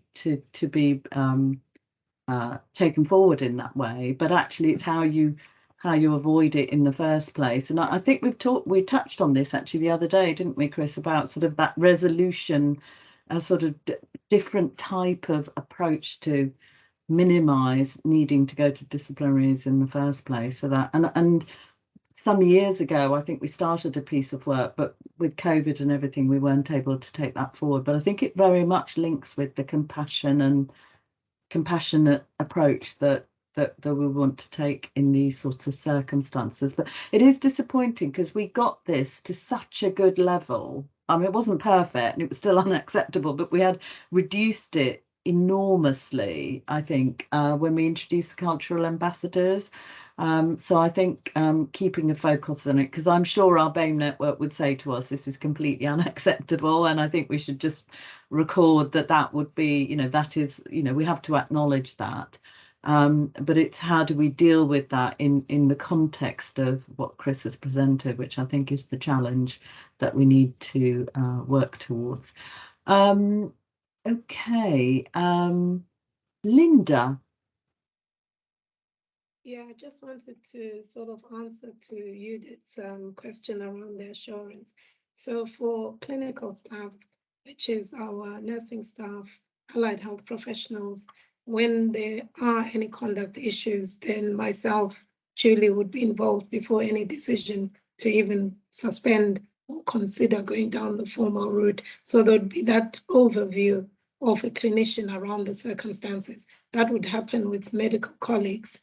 Additionally, where we progress any formal action, it's not a single person's decision. So there may be an investigation that recommends, but that investigation report will still be reviewed. So we've got several layers before we actually go down that route.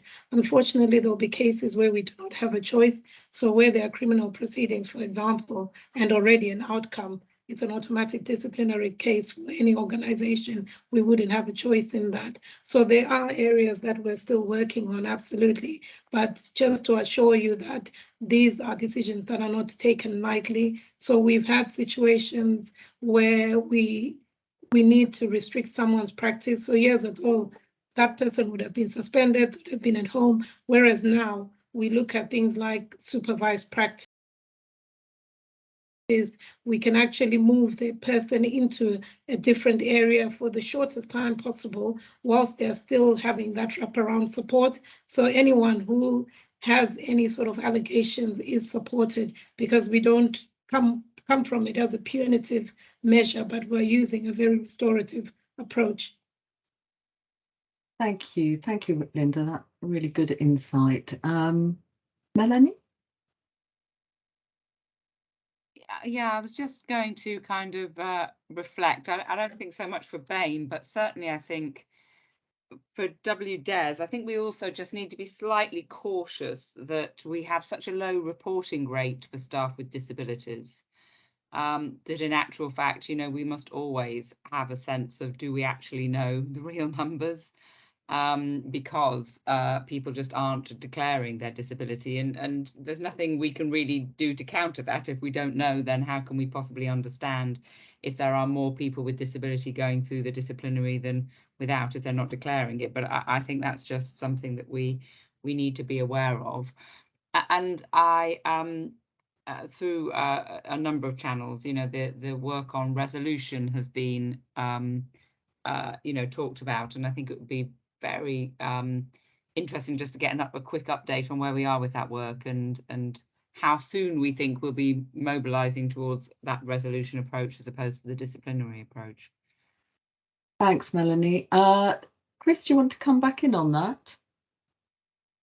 And on Well, sort of data collection, I think was the other area of I think focus. on the data collection, I think David's mentioned that. Well, we've mentioned that in the report. The challenge is that the ESR is disability, and people seem to shy away from that, whereas the long-term conditions they do report. I think what we have to do is we have to accept that, well, we can't say that the 5 or 6% is it, as it were. We need to know that it's probably a larger number, and that's what we get come through, and then play our approaches to manage that it's probably somewhere between the two. Thanks, Chris. And do you want to comment on where we are with the resolution work and what you anticipate in terms of that? Yeah, that's probably that's developing at the moment. I know the team are working on. Probably Trudy's probably got a better idea of where we are in terms of the actual time frame. I would think if she could come in. Trudy, are you able to come in on that? Yeah, so it's a piece of work that really we've had to put on hold through the pressures of COVID. We have picked that back up with the team, and we are hopeful to get something agreed with staff side fairly shortly, so we can then introduce it for all staff. So we will continue to have a grievance policy, but we'll also have a sort of resolution policy that will enable staff to try and resolve differences before formally getting into a grievance situation. Unfortunately, the impact of COVID and VCOT hasn't really helped the development of this within the team, but we are pragmatically hoping to move this forward with staff side colleagues. Great, thanks, Trudy. That's really good to know. I've got Sakib and Judith, I've still got your hands up, but I'm assuming they're legacy. So just checking whether you wanted to come back in. Great, okay. So I think clearly there are some positive things, but there are areas of work still highlighted here. I think the really important point is, it's important for us to note the position on the data and recognise where the improvements are required, as we've already discussed at length. And I'm sure the board will completely support the approach of the plans being co-produced with the relevant network, because that's really where, it then feels like a real sense of ownership of how we take these things forward. And I think that pays dividends. So it's a really important next step, and we look forward to hearing from the networks about those plans. Chris, final comment?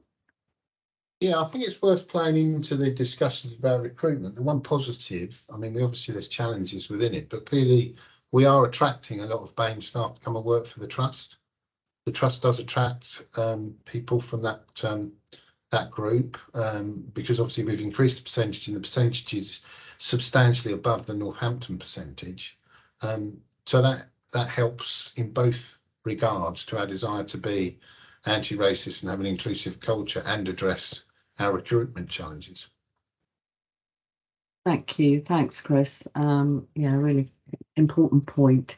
Okay, so we'll take it forward on that basis, and I guess we'll factor in a report back on those plans at an appropriate point for both RES and WDES in the way that's been described. So thanks for sharing those.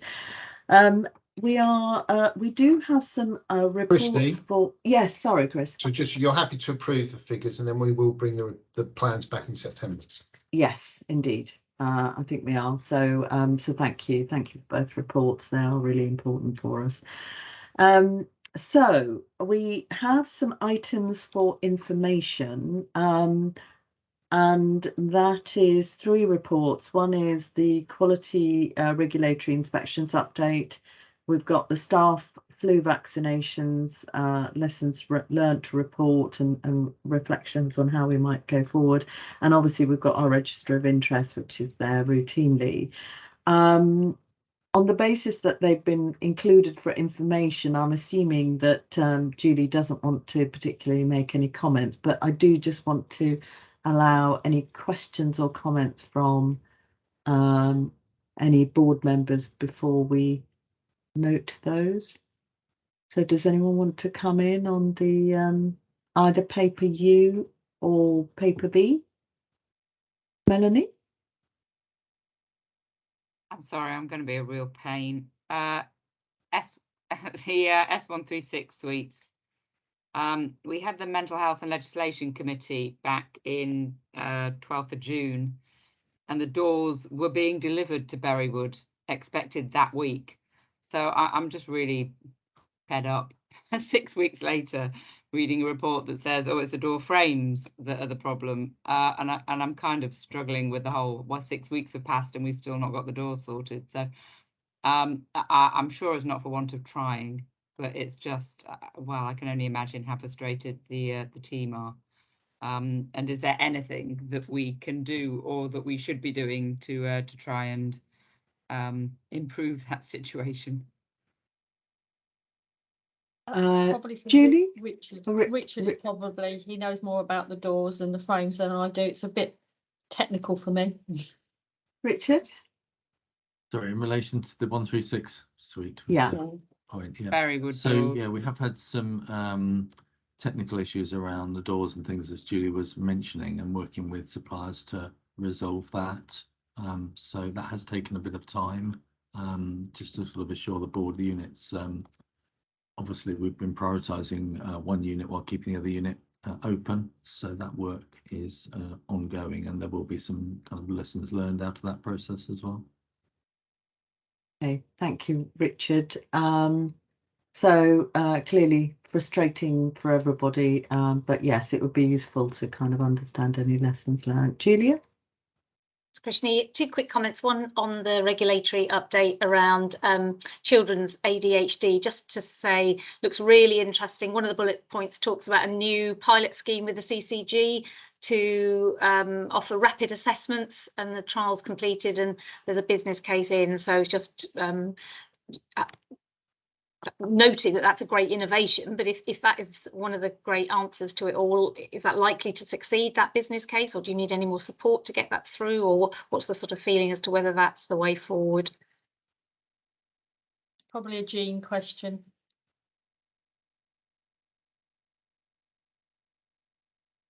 Jean, are you able to respond? I was trying to get off mute. I'm not sure, to be honest, the answer to that, Julia. I think I probably need to do a bit more investigation and come back to you with a response. I don't think it's quite as easy. I don't want to give you any false promises. No, that's fine. It's just that it's come up as children's ADHD, a huge focus and lots of work around it, and that just struck me as a really, that looked great. Just to see what the potential is for that at some point. And do you want the other comment about Julie's paper for learning from flu? You're doing them both together, Krishni? Yes, we can do. Yeah. Just a quick comment to say, really great learning and really open and transparent sort of assessment of this year's campaign, and really good to see that you're helping staff get the jab where it's most convenient and accepting all the complexities that's been involved in it, but just to acknowledge the huge amount of work that's gone on behind the scenes to make that happen. Thanks. Thank you, Julia. Just a comment from me, actually, I also wanted to come in. I did like the fact that it, the always ready. I just wanted to kind of acknowledge that, because at the top of that report, the always ready, because we're the aspiration of being an outstanding organisation all the time. I just welcome that. So I think it's really important to note that. I also just wanted to comment that I think the insight, albeit there are some clearly, a couple of things where we've been talking to the CQC about the sort of use of the data, but it is good to have the insights from the risk profiling that they do. And I think that was sort of something that's developed over a bit of time, hasn't it? So I just wanted to welcome that, really. So thank you very much. We'll note people's comments, obviously, and I think, Jean, are you happy to, were you going to take an action away around Julia's question? How did you want to? Yeah, great. Okay, thank you very much. And then, so that's really for the quality regulatory inspections update is for noting in terms of where we are and the monitoring that is continuing to take place. And then the staff flu vaccinations update. I think it's important to recognise the learning that Julia has highlighted is shown in that.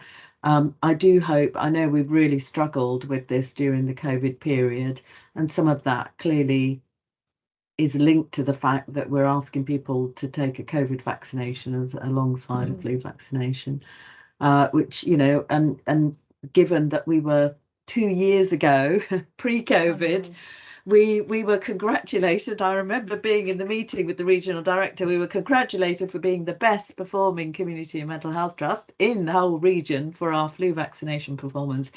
And it's been really difficult during the pandemic for us to achieve that for reasons that I think are touched on in the report. We always use things like our regular conferences to really promote that and make it easy for people to have the flu vaccination. So, but the learning is good to see and good to be captured. So thank you very much. Okay. I mean, assuming there's no other business, as nobody's brought anything to my attention, so I'm hoping nobody's not going to put your hand up, because we have an opportunity to finish more or less on time, which is positive, considering we did flex some of the timings. I just wanted to check with colleagues.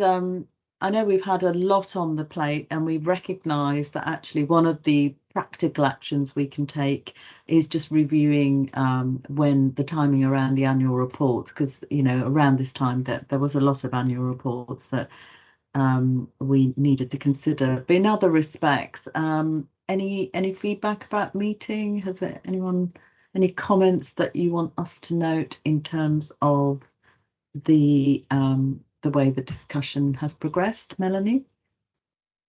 Yeah, well, I was only going to say that this meeting has felt less pressured and rushed and kind of like we're trying to cram a quart into a pint pot, which may just be the phenomenal way you've chaired it, Krishni, to let the discussion flow and not get down rabbit holes.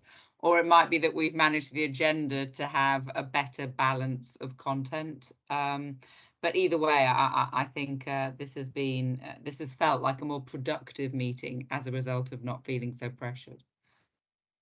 Thanks, Melanie. I absolutely take that. And take all the credit. Take all the credit very happily.